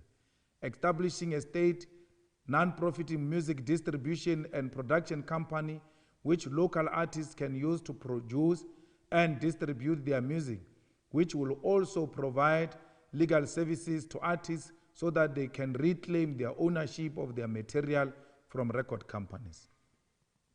Establishing a directorate within the Department of Arts and Culture and employ creative industry practitioners to offer practitioners in the creative industry assistance with contract management and assistance with application for grants, tax incentives, and infrastructure subsidy. These are just a few of refreshing ideas from the economic freedom fighters that has introduced, which are superior to any political party in South Africa and define us outside the lazy and unimaginative political culture that has been normalized by the former liberation movement. At the level of quantity, the membership and representation of the EFF in governments has grown. In Parliament, we have a battalion of 54 capable commissars and fighters from various backgrounds with a mixture of youth, experience, and expertise. In local government, we have over 800 councillors across South Africa who participate in drafting legislation and opposing corruption at grassroots level. The presence of the EFF is felt, and it is not a presence of empty shells, but well-capacitated soldiers armed with revolutionary theory and the love for African people. Fellow fighters, on the 13th to the 16th of December 2019, our economic emancipation movement went through a process of reflection and renewal. The Second National People's Assembly, under the theme Consolidating the Grounds Towards Socialist Power, was an occasion on which we reflected on the road we have traveled thus far and on the fulfillment of the resolution of the First National People's Assembly in Mangaung 2014. Members and delegates from branches of the EFF spoke openly on the successes and failures of the movement and discussed matters relating to policy and how to shape our revolution going forward for the next 5 years. Along this, a new leadership was elected to carry the resolutions of the conference forward and lead this gallant movement into a greater heights. Many who thought that the EFF will not make it back from the Nazareth have since had their hopes dwindle into nothing. Many of those who thought the EFF will die a painful death at Nazareth have had to watch this glorious movement grow from strength to strength and continue to be the voice of the voiceless. The EFF hosted one of the most peaceful national conferences in the history of South Africa, where members contested each other freely with no intimidation and no violence. All positions were open for contestation under the guidance of the independent electoral body, and delegates practiced the rights given to them by the Constitution and elected new Central Command team to lead the struggle for economic freedom. All the lies about the EFF being a dictatorship were exposed to be nothing but the imagination of self-hating individuals who cannot accept the fact that EFF is an alternative that is here to stay. The EFF displayed the ultimate practice of democracy in a conference that was not tainted with money and buying of positions. No secret bank accounts were opened in the name of contesting a leadership position in the Second National People's Assembly of the EFF. There were no donations from the business community or white monopoly capital that dictated the policy of the EFF or dictated who lead this economic emancipation movement. The EFF and its leadership is not bought or sponsored, and the Second National People's Assembly is a perfect example of how our organization is the only independent organization in this country, and we owe our loyalty only to the poor masses of our people. There is a huge responsibility on the shoulders of those who were elected in the Second National People's Assembly of the EFF in December 2019. The mixture of experience, commitment, youth, and gender must provide a coherent line of march for the people of South Africa and always speak truth to power even when it is not fashionable to do so. The next 5 years require a leadership that is not scared. The Central Command team of the EFF must be at the forefront of every struggle facing our people and be willing to die to change the lives of the dispossessed and exploited masses of our people. There is no longer room for mistakes or laziness. There is no longer room for mediocrity and cowardice. The Second National People's Assembly resolved that this will be the year of action against the racist financial sector, and no COVID-19 can stop us from waging this battle. There is no factional media.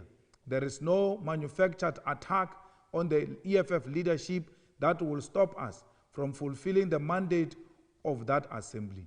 We will defend the resolutions of the Second National People's Assembly with our lives. We will never stop until the wealth of this country is in the hands of the rightful owners. We make this commitment knowing very well that we will face attack and judgment from those who will catch up later with the superior logic of the EFF. We are not strangers to being rejected. We are not strangers to character assassinations from those tasked with undermining our revolution. As long as we are armed with truth, there is nothing that can stop us from fulfilling our generational mission. There are no lies that can defeat a generational mission. Those who walked out of our National Assembly, like the ENCA, today cover the events of the EFF on frequent basis. Even they cannot deny that the EFF is an idea whose time has come. Their fake solidarity with factional media houses has been exposed to be non-existent. It is clear that it was an instruction from the Rupert that led to ENCA walking out of the assembly of the EFF, not principle. Fellow fighters, the success of the Second National People's Assembly is proof that the EFF will be here for many years to come. The resolutions we took at that assembly are a blueprint for a developmental Africa. They are a guideline to build an Africa that will no longer be feeding ground for colonialists and their agents who preside over the failing states of our continent. Among these progressive resolutions are: the EFF must build a pan-continental movement which must be driven by the ultimate objective of uniting the African people in their struggle for emancipation from imperial and neo-colonial control. The EFF must launch the Women's Command before the Third National People's Assembly.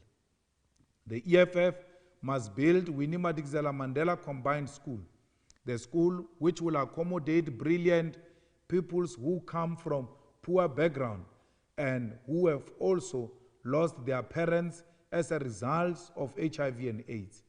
The school will have an independent board of trustees and will be equipped with the best teachers and the best sporting equipment. It is a school that will champion new decolonized modes of teaching, learning, and center Africans and African development in its curriculum. The CCT and EFF members of Parliament must intensify the work geared towards amendment of Section 25 of the Constitution.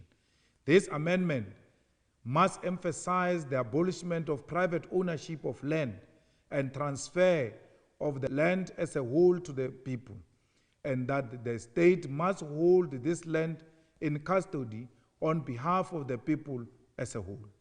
The EFF must object to any amendment to the Constitution that will not result in the fundamental restructuring of property rights regime in the country. Therefore, the EFF must object to any amendments of the Constitution that will entrench the status quo and produce only superficial and imaginary changes. The EFF must advocate for the opening of agricultural colleges and promotion of the study of agriculture, land reform, and agrarian studies in our institutions of higher learning. The EFF must initiate legislative amendments to ensure that traditional leaders do not have the power to lease or sell land that belongs to the people to private companies, and that the land administration powers at local level are democratized and are affirming of the rights of women to own land. The CCT must establish a Pan-African agricultural development entity which will strengthen intra-continental trade and Pan-African ownership of the agricultural value chains. This entity must focus on providing appropriate infrastructure to identify projects and provide developmental funding and guarantee access to markets across the African continent. The EFF must establish alternative broadcast, radio, and print media to guard against the negative characterization of socialist ideals and the left in general. The EFF must advocate for the complete decommodification of healthcare and for it to be constitutionally declared as an essential human right. The EFF must work with progressive forces to ensure that SOEs are repositioned to play a central role in building state capacity.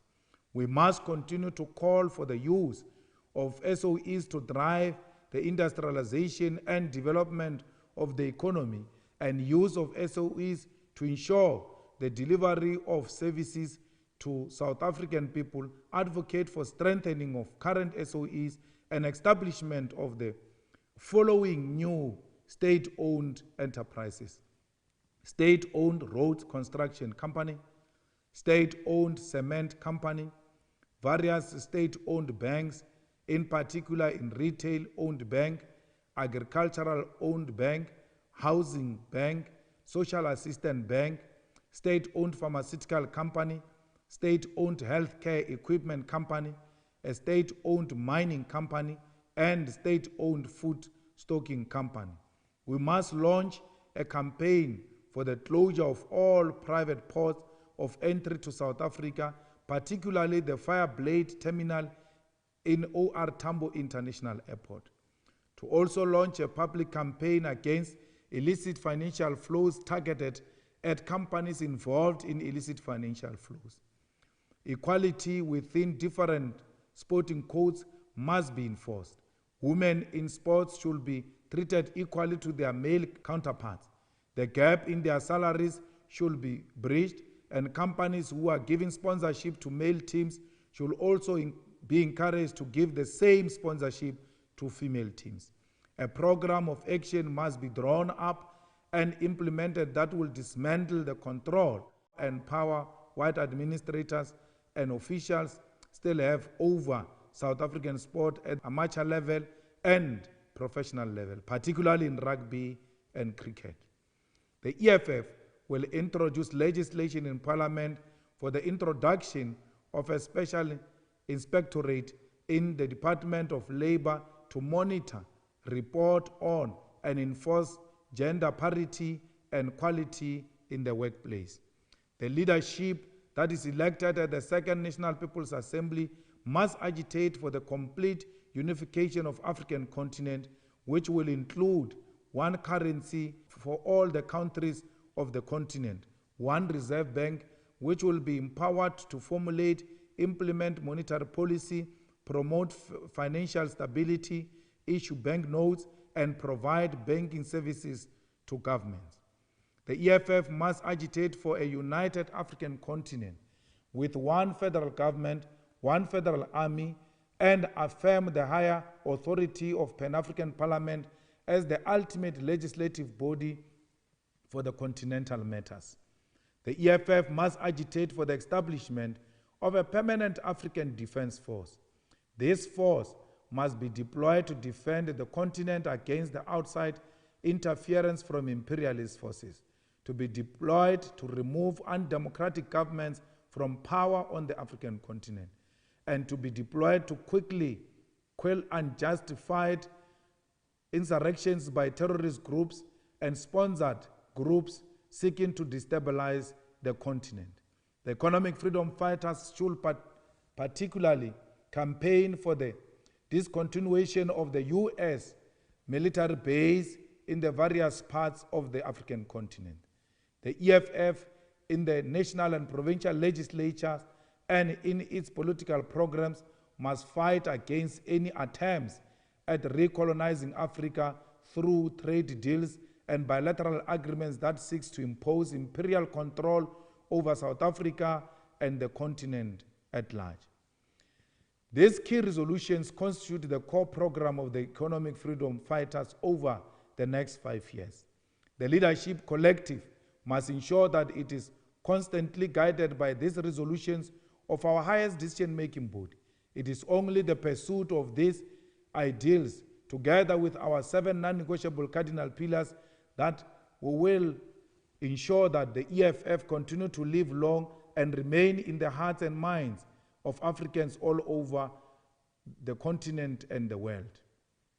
Comrades and compatriots, in South Africa today, there is a faction that seeks to suggest that undermining of state capacity and moving closer towards neoliberal market policies is what will save our economy and create jobs.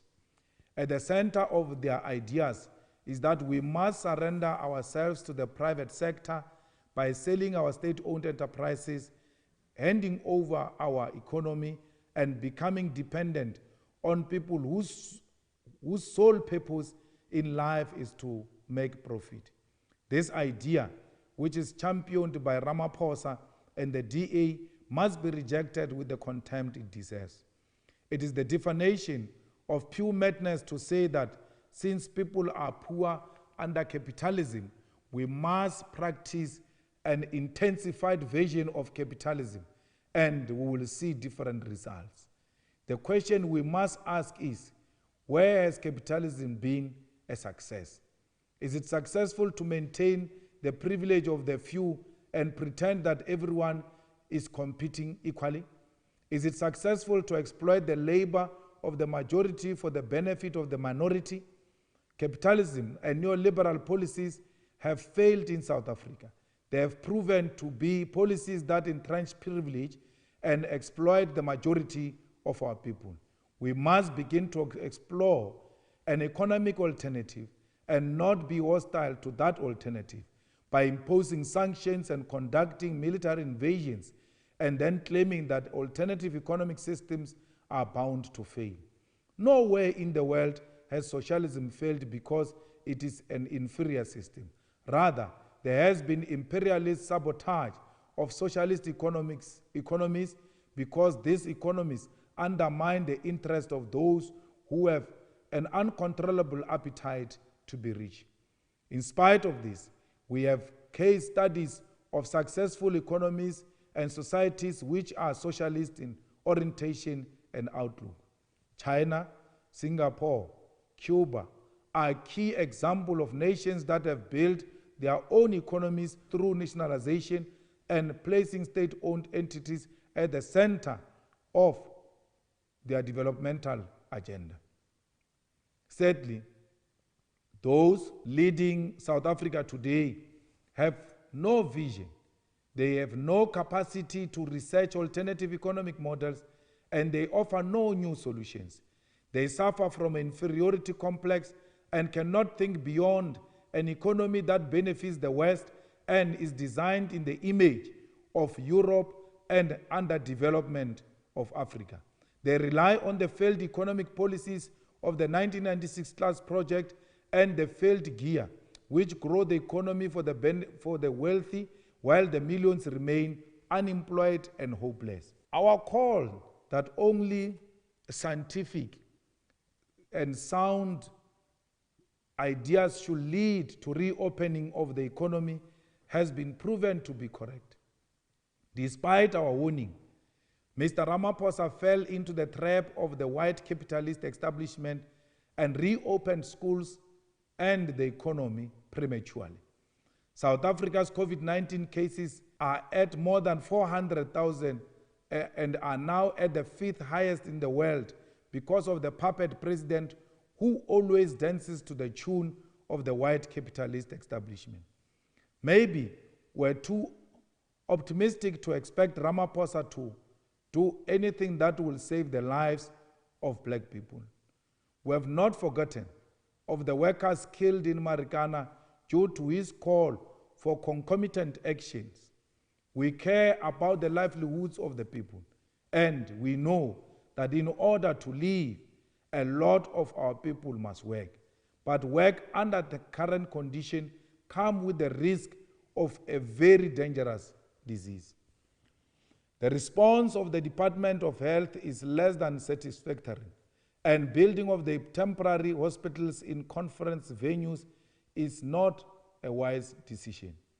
There is a massive shortage of quality healthcare facilities in South Africa. We should be building hospitals and healthcare systems that must be with us forever, not temporary hospitals.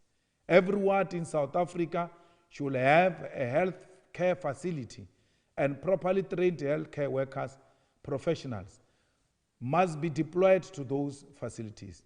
During times of war, many countries in the world train thousands of people as soldiers to form part of the reserve army. We are now in a war situation. Let us train the unemployed graduates and other professionals with basic healthcare skills. Every willing citizen should be equipped with basic knowledge and expertise of primary health care so that we do not all depend on the already broken health system for our recovery. We are in a war situation, so we should act as a collective to fight against the disease. In this war, let us also call on our scientists, particularly those advising Department of Health, to stick to proper professional principles. In the beginning of the first lockdown, which was meant to last for 21 days, the scientists said we should retain strict lockdown regulations if there are more than 100 infections per day. Currently, South Africa has an average of 13,000 infections per day, and the same scientists are advising government to open schools and loosen strict lockdown regulations. The question we should ask is, whose agenda are these scientists serving? Because science must not change due to political convenience. We do not want scientists who sacrifice scientific principle on the altar of political convenience. Scientists have an obligation like Stats SA to at all times tell the truth, nothing but the truth. It is evident, however, that the scientists advising government are in the pockets of politicians and possibly of the white monopoly capital establishment because their advice is changed to suit the agenda of politicians and white monopoly capital. The COVID-19 pandemic has exposed this mindset, which worship capitalism as superior and that no society can be sustained by loyalty to profit over the lives of people. The poverty of leadership in South Africa has been revealed, and we can see that all we are left with are a bunch of criminals who think that a global health pandemic is an opportunity to eat. The corruption under the new dawn of Ramaphosa has become worse, and this time during a time in which humanity is fighting an invisible enemy. All those who were doing the PR for Ramaphosa have suddenly gone into hiding, while he and his comrades steal money as if there is no tomorrow. It is worse in the Eastern Cape, where 4.8 million is used to conduct door-to-door campaigns, and 10 million is spent on embarrassing scooters that serve no purpose. The lack of industrialization has resulted in loss of life and high rate of infections because as a nation, we are unable to produce our own personal protective equipment and ventilators. Nurses and doctors are getting infected while the state is renting hotels, venues, and resorts to house COVID-19 patients because they are victims of a tender system and cannot speedily conduct any construction work to build hospitals. The EFF is proven right once more that we are led by people who do not have foresight and capacity. The only skill they have is that of stealing and subjecting masses of our people to inhumanity. Today, they have abandoned their responsibility to lead and have told us it is in our hands. The hypocrite Ramaphosa conducts weekly family meetings to reprimand South Africans, yet he fails to take responsibility for his failure and poor decisions. Instead of listening to the sound advice and ignoring his funders, he has resorted to preparing graves for the living because they know there is nothing they can do to save lives. Ramaphosa has shown that he is hell-bent on being given an exhibition of loss of life and uncontrollable infections before making decisions that will protect the lives of people. It is this type of decision-making that has put this country in jeopardy. When the EFF called for the mandatory quarantining of infected individuals instead of careless directive of self-quarantining, Ramaphosa did not listen. In a press briefing by political party leaders, we told Ramaphosa to act harshly on his public representative who have a tendency of corruption in a time of human crisis. He chose to ignore us. Today, catering tenders are being awarded for virtual meetings in ANC municipalities. When we want the private healthcare sector to either play a progressive role in fighting the coronavirus or face nationalization, Ramaphosa giggled. Today, our people are fighting each other for oxygen in public hospitals and in healthcare workers dying because of lack of PPEs. When the EFF provided coherent and concrete economic solution to alleviate the impact of the lockdown on poor South Africans through the implementation of payment holidays, business relief measures, a radical cutting of the repo rate, and provision of unemployment grant, Ramaphosa did not listen. Instead, he chose to advertise a loan scheme of the Rupert as a relief measures for small business. It was the EFF that diagnosed from the onset that the continued sale of alcohol will overburden healthcare infrastructure and divert attention from efforts to help fight COVID-19. Ramaphosa delayed in implementing this guidance. After implementing an alcohol ban, Ramaphosa backtracked on the ban, which resulted in a spike of patients in trauma units across South Africa and increase of COVID-19 infections.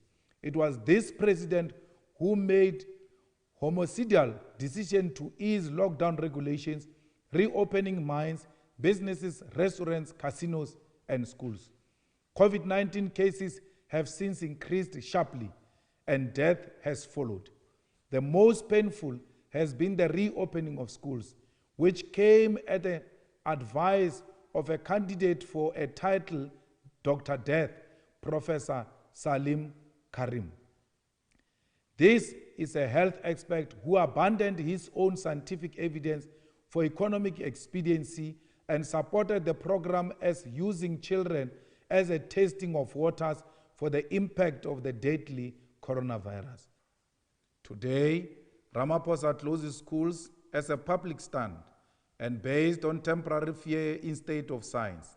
Typical of him and his lack of being able to assess the behavior of this pandemic, he has chosen to close schools for 3 weeks and 1 week for matriculants without any scientific evidence that there will be a decrease in cases and death by that time.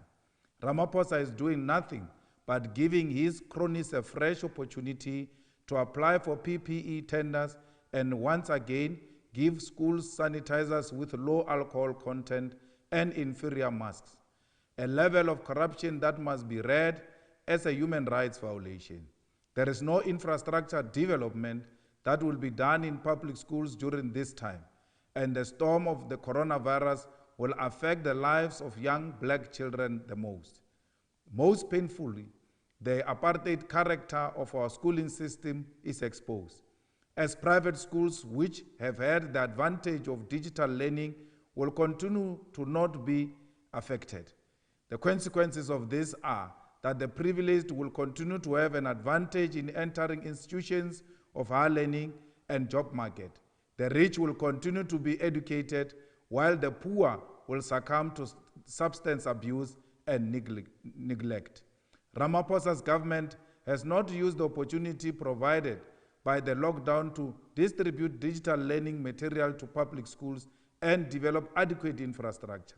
And this must prove to us that this government no longer has the capacity to lead this country. Furthermore, we wish to caution the country not to be hypnotized by Ramaphosa's claims that South Africa has one of the world's lowest mortality rates as a result of COVID-19. The South African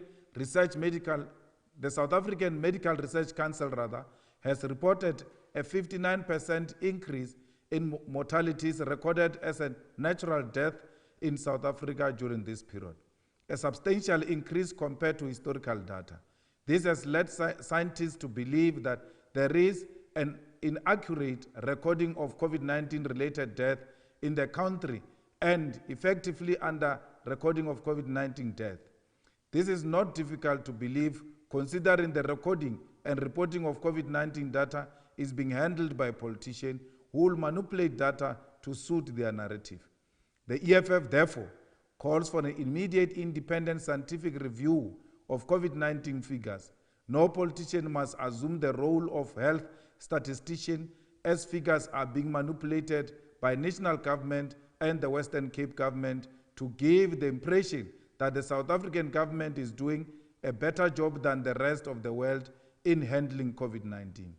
PR stunts and attempting to score cheap political points by manipulating data is not going to help us. Our commitment to a collective effort to fight this virus can never be questioned. However, this government has continued to show us its commitment to stealing rather than saving lives. Ramaphosa has said nothing on the rampant corruption that has characterized the handling of COVID-19 relief funds. He has decided to convene the nation and condemn corruption instead of convening those he leads with who are at the forefront of stealing COVID-19 money and creating dodgy companies to get tenders. As a president who has himself sealed records in court to hide his funders who effectively bought him the presidency while he was deputy president, Ramaphosa leads by example in covering up corruption.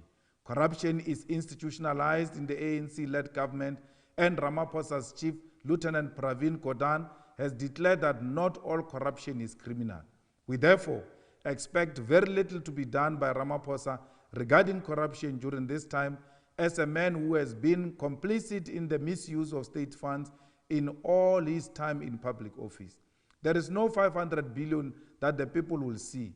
The most concrete commitment made to us all has been the graves that have been secured before people have even died. Ramaphosa has consistently ignored calls for science and epidemiological evidence to be at the center of the easing of lockdown regulations and reopening of social and economic activities. Ramaphosa's delayed fashion of following correct advice will be his downfall. Sadly, innocent lives will be lost in the process. It is surprising that this Ramaphosa wants to grandstand once a month with some chicken morality and lecture people on being irresponsible, when he has been at the forefront as an irresponsible leader whose loyalty is to the money and not the people. We want to warn South Africa that the decision to be led by mediocrity will result and will end in tears. Ramaphosa completely abdicated his responsibility as a leader of society and assumed the position of an absent father who has chosen his family of Minels, Ruppers, and Oppenheimers over the lives of the destitute and the poor masses. The only measure that makes sense is a return to level 5 of lockdown, while providing the necessary relief to business and the poor in order to protect lives from this deadly coronavirus. Failure to make this decision will lead to thousands of poor black lives being lost and will not let Ramaphosa get away with an orchestrated massacre of black people in the same way he did with Marikana. The EFF will continue to make progressive contributions to combating the spread of coronavirus at the level of guidance and resources. To date, the EFF has already donated 12 million to the COVID-19 Solidarity Fund to assist with the purchase of PPEs and improving health infrastructure.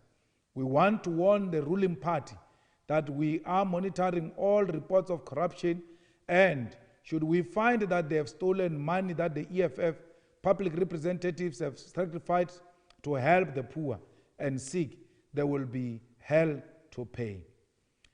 In 2021, South Africa is supposed to hold local government elections, and it is evident now that there will not be free, fair, transparent, and democratic elections in 2021.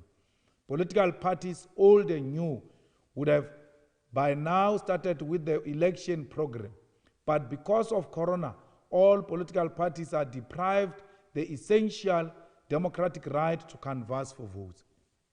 We therefore call on all political parties to engage in a democratic parliamentary process that should postpone the 2021 local government elections to 2024 and introduce a single elections regime, which will mean that there should be only one election in South Africa from 2024 onwards.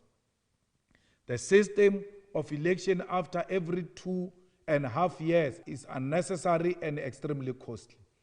In this regard, the EFF is in the process of finalizing a policy position and will table a private member's bill in Parliament to postpone the 2021 local government elections and institute a system of one election every 5 years. Fellow fighters, the war against women and children continues even in the midst of a global pandemic. In this country, it has become a pandemic on its own, and the women and children live in fear of the men of this country who abuse and murder women and show no mercy to children and the elderly. It is South African men who are abusing women in this country, yet we find the same men leading the charge of blaming criminality on our African brothers and sisters. Enough is enough. It is time for a decisive response to gender-based violence, and that response must be led by women themselves. The struggle against apartheid was led by black people. You cannot expect a white man to lead a struggle against apartheid. In the same way, you cannot expect men to lead a struggle against gender-based violence.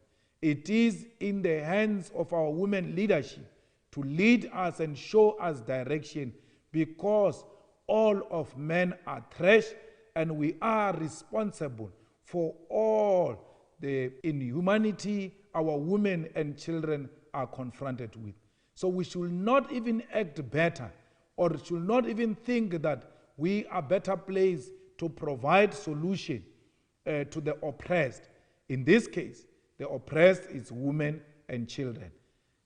Our women must lead from the front and tell us what we should do in supporting them in the fight against this nonsensical abuse of women and children.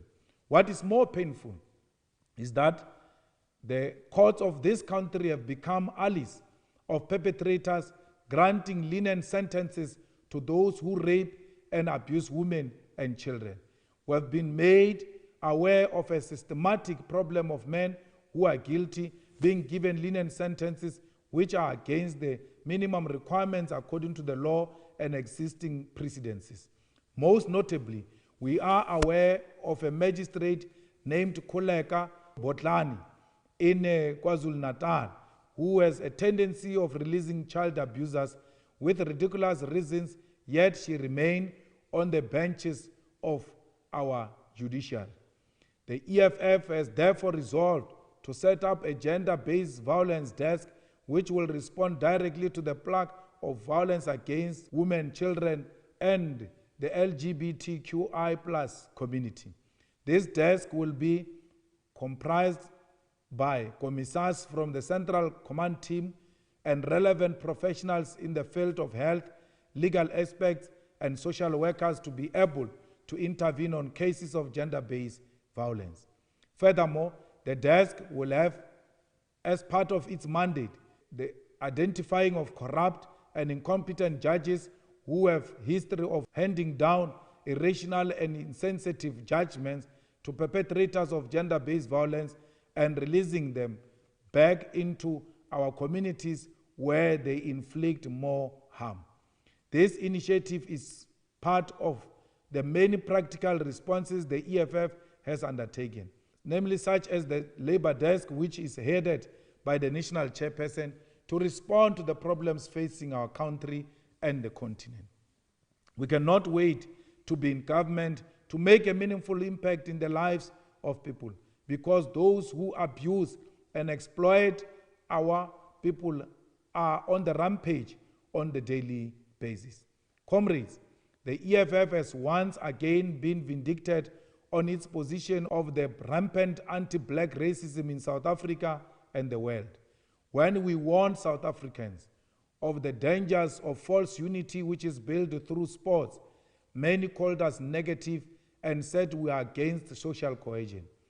What those who criticized us did not know is that by celebrating the fake unity of the Rainbow Nation through sports, they were making it more difficult for black sportsmen and women to speak out against the isolation and racism they experience in the sporting industry. By insisting on fake unity and a lie of social cohesion, you have made it difficult for those who are lonely and undermined in the sporting industry to speak out and fight for change in the treatment of black people in sports. When Makhaya Ntini says he felt lonely during his career in South African cricket, he is speaking about the pain of being undermined and isolated in the country of his forefathers. When Makhaya Ntini says he used to jog to the stadium to avoid being made to feel out of place in the national cricket team, he speaks about the judgment black people get from the white gaze. A white gaze that makes you feel inferior and out of place in the land of your birth. The experience of Makhaya Ntini and Siya Kolisi, who was made to feel stupid and subjected to Africans in the Springbok team, is the ugly reality of white-dominated sports which refuse to transform in this country. It is anti-black racism which does not care about talent or skill, but uses blacks for success and celebrate with black players on the field while it isolates black players behind closed doors. We call on all black players within white-dominated sports teams to use this opportunity to speak out and shatter the Rainbow Nation lie that has trapped them into silence for so long. They no longer need to live in fear or maintain the lies of fake unity. It is only through the truth that there can be meaningful change and racism can be defeated. Fellow fighters, we must mark this 7th anniversary of the EFF by committing ourselves to the struggle for the emancipation of Africa from the chains of colonialism. We must never get tired of fighting narrow nationalism that seeks to make African people fight each other and make us ignore the true enemy which controls the wealth of this continent and exploits all African people. It can never be the fault of a poor person that you are poor. It can never be the fault of exploited African that you are unemployed. The only way we can change the racist system which treats Africans like servants who must fight over crumbs is if we unite. We must disregard colonial borders that were put in place to divide us. We must unite to build an integrated African economy and achieve the vision of Thomas Sankara, Patrice Lumumba, Julius Nyerere, Kwame Nkrumah of an independent Africa. We must unite to build a continental economic emancipation movement that will develop African economy and liberate Africa from the chains of imperialism. Comrades, in May 2020, we celebrated 57 years since the formation of Organization of Africa Unity. While the OAU is celebrated, we should all admit that the African continent is still not united. Almost all, if not all, African countries are still economically tied to their former colonizers. All African countries are still neo-colonial entities with no true independence and sovereignty, which they said must be guarded when the OAU was founded. We owe an apology to Kwame Nkrumah, Haile Selassie, and many others of those who said Africa must unite or perish. Our call for the unification of the African continent, as demanded by Kwame Nkrumah and all progressive Pan-Africanists, remains. We are unapologetic and unwavering in the call for the unification of the African continent, because as long as we remain with this unavailable small African state, then we'll never succeed.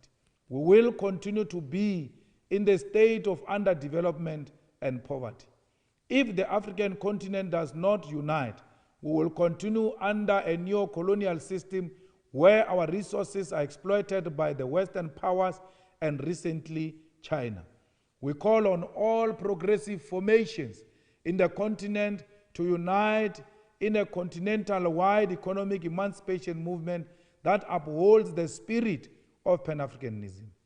EFF is willing to support and associate with formation in all parts of the African continent which believe in the following values: commitment to Pan-Africanism, which aims to ultimately integrate the African continent; commitment to the African agenda defined by the return of the land, mineral resources, and economic wealth to the ownership and the control of Africans; commitment to human rights and gender equality, including commitment to reject homophobia; no association with imperialist forces in terms of political agenda and funding; commitment to democracy and regular elections; commitment to progressive internationalism; commitment to the seven non-negotiable cardinal pillars in the founding manifesto of the EFF in South Africa.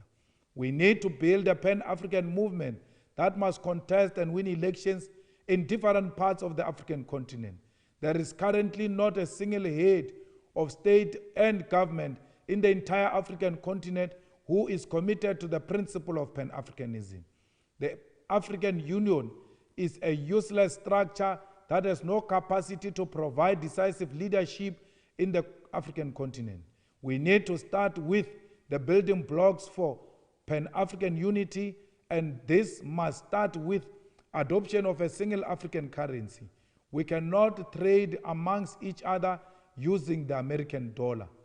The African Continental Free Trade Agreement must be implemented through a common currency, and that free trade agreement must not be abused by Western and Eastern powers of the world to freely trade in the African continent and later expatriate profits. Africa must build its own industries and trade amongst each other on areas of strategic economic importance and advantage.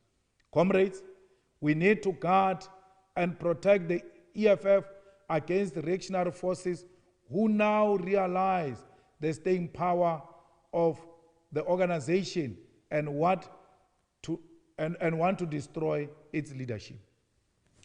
In the same way, they killed Bambata, Steve Biko, Patrice Lumumba, Thomas Sankara, Robert Sobukwe, and all progressive forces in the world.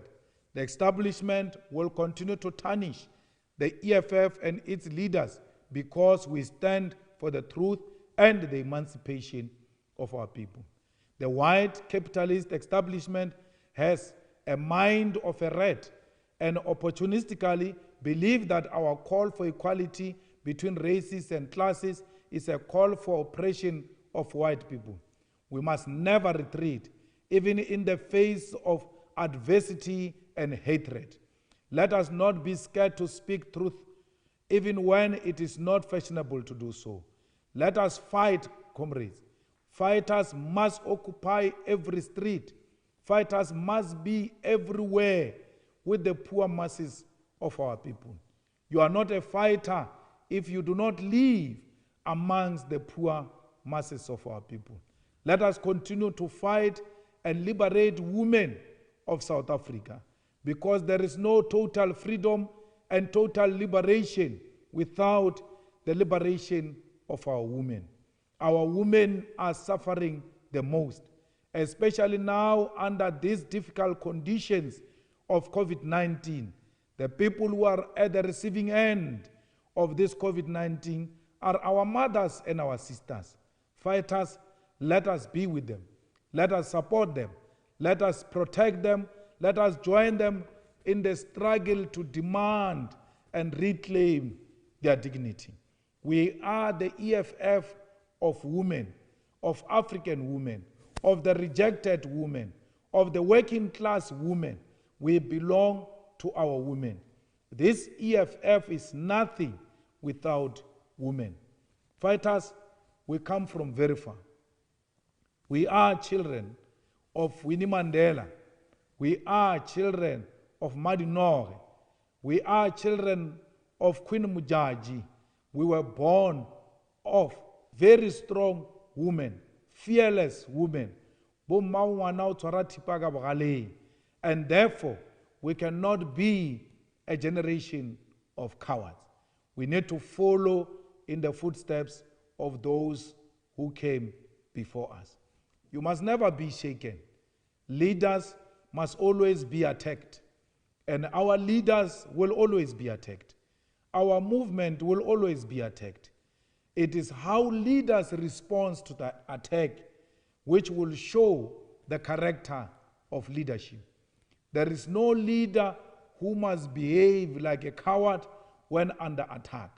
When you are a leader and you are under attack, that's where you must show the true fearless character of leadership. Leaders in the EFF are not in competition with each other. There is no leader who's better than the other.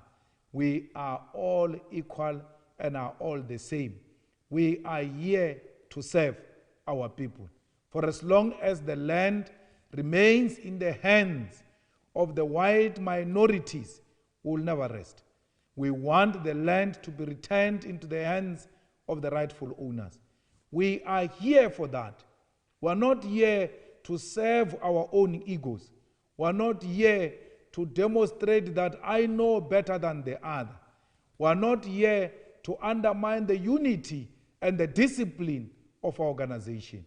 We are here to serve the poor women of Venda, the poor women of Umtata, the poor women of Umlas, the poor women of Guguletu. All of those women, when they see the red beret, they see a sign of hope. And it is through unity of leadership, commitment, and hard work that these people will be liberated one day. Let us fight and build a stronger organization, a stronger EFF that will live forever. From today onwards, we are fighting towards 10 years of the EFF. In everything else you do, as a fighter, as a leader of the EFF, you must always say, I do this towards the decade of the EFF. I want a more powerful EFF when it turns 10 years. That's what you need to tell yourself as a ground force. I'm working towards 10 years of the EFF, and I want to build a more solid and a more powerful organization. They said we will never spend a year. After a year, they said they will never go to a conference and elect leadership. After we did that, they said they will never increase their votes. After we said that, they said we are going to kill each other at our second People's Assembly. Look at us now. We are the only organization of thinkers in South Africa. The rest are organizations of amoebas, following each other into darkness like Casey and Jojo. We don't have time for that. We are leading through superior logic. We are not prophets. Stop saying to us, to our people, that we are prophets. We are not prophets. We are thinkers. We are guided by superior logic. Everyone who think and think deeply can think about these issues that we always advocate for in South Africa. So we want this superior logic to go into government. And towards 10 years of the existence of the EFF, we must fight to win the elections. We must take over government and show people what EFF is made of. Fellow fighters, leaders, the people of South Africa, today we are unable to celebrate the birthday of the EFF because of this COVID-19. We ask that all of you today, you must dress in black and observe a moment of silence in solidarity with those who have passed on. We must pray for the recovery of those who are sick, because South Africa and the continent of Africa still needs them. All of us who are not sick, let us observe the World Health Organization protocols. Let us wash our hands regularly. Let us wear masks. Let us engage in social distancing.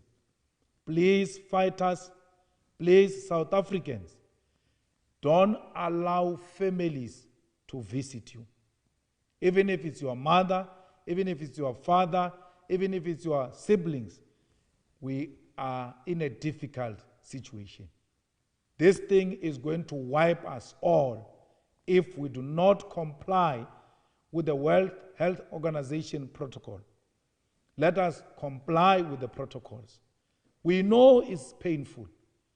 All of us today, there is no single one of us who can say, in my family, there is no one who is infected of coronavirus. If there is no one, it means your family is not testing. We ask you to fill up a combi and go and test now. You will see that that cough, that diarrhea, that headache, the irritation you got on your throat, the difficulty in breathing is because of COVID-19 and not your denialism and calling it flu. It is not flu. Go and test and protect your family. If you have tested positive, please isolate yourself. And if you cheat on isolating yourself, you are not doing anyone a favor, but you are going to kill your whole family. We cannot be talking to elderly people like we are talking to children. You must stop your childish tendencies. If you are positive, isolate yourself. Behave like a responsible person. Stop your self-hate, because by infecting others is because you hate yourself, and as a result, you hate a black nation. We ask, we know that even in the squatter camps, we know in Alexander, we know in Diepsloot, we know in Elias Motsoaledi, and many other squatter camps in Gauteng and in Western Cape and everywhere else in South Africa, it will be practically impossible for you to isolate yourself. But please, if there are relatives, if there is a space where you can ask for 10 days to isolate yourself in order to protect your family in the immediate and protect black communities, you would have helped all of us. There is no one here who must be told of doing the right thing. There's no one who must be pushed to do the right thing. Do the right thing. Comply with the protocols of COVID-19. It's very painful. We who are leaders nationally and internationally, it is even more painful for us because we get calls every day of the people who have passed away all over the country and the continent. Let us protect ourselves because this thing kills. It's not fake news. It's not an imaginary thing. This thing kills. Please, If you can avoid alcohol, leave alcohol completely. Use the ban of alcohol as the starting point towards your rehabilitation. Alcohol is not a solution to anything. Even if you are in a depression, even if you are angry and you think that alcohol will bring happiness, it's a short-lived, dangerous happiness. Never find alcohol as a solution to your happiness. There's no happiness in alcohol. There is hangover in alcohol. There is sickness in alcohol. You must ask those who drink. The following day, they look like zombies. Even Vaseline doesn't sit on their skin.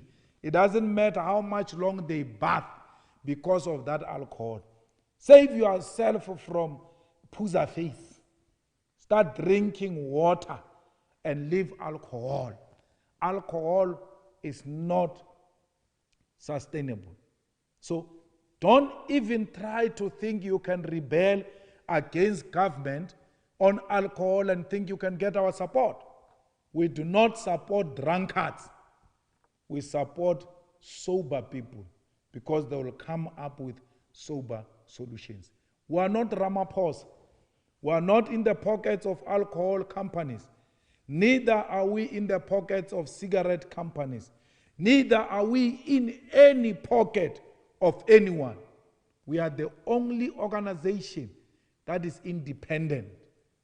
And no one can claim ownership of the EFF except the poor people who are farm workers, domestic workers, those women who work in hotels, those petrol attendants, those shopkeepers, those who sweep our streets, the taxi drivers.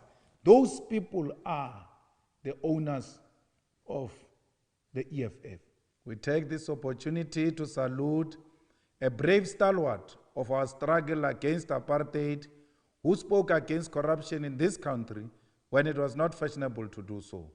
Baba Indru Mlangeni is Twalandwe Siaparankwe. The last Rivonia trialist has decided to join his comrades in arms and rest peacefully after being a loyal servant to the struggle of our people. His passing brings an end to an era of courageous and morally upright freedom fighters, and we feel the pain of losing a father figure in our liberation struggle. Baba Mlangeni's death follows the death of his own daughter, our mother and sister, Zinzi Mandela, the most militant and radical daughter of Comrade Winnie and Nelson Mandela. She refused the poison of fear the system tried to make her drink. She defied it, joined the picket lines, and fought for the freedom of all. We salute them.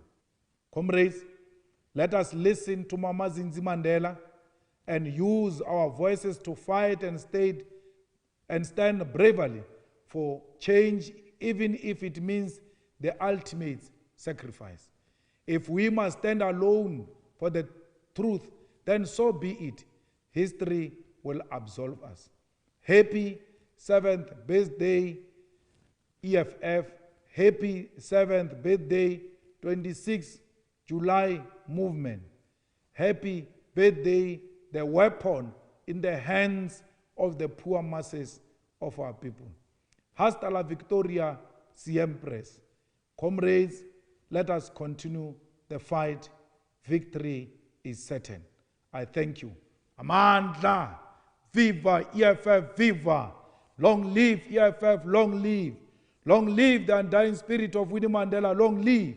Long live the undying spirit of Zinzi Mandela, long live. Long live the fighting spirit of the EFF, long live. Amandla, forward to land expropriation without compensation, forward. I thank you.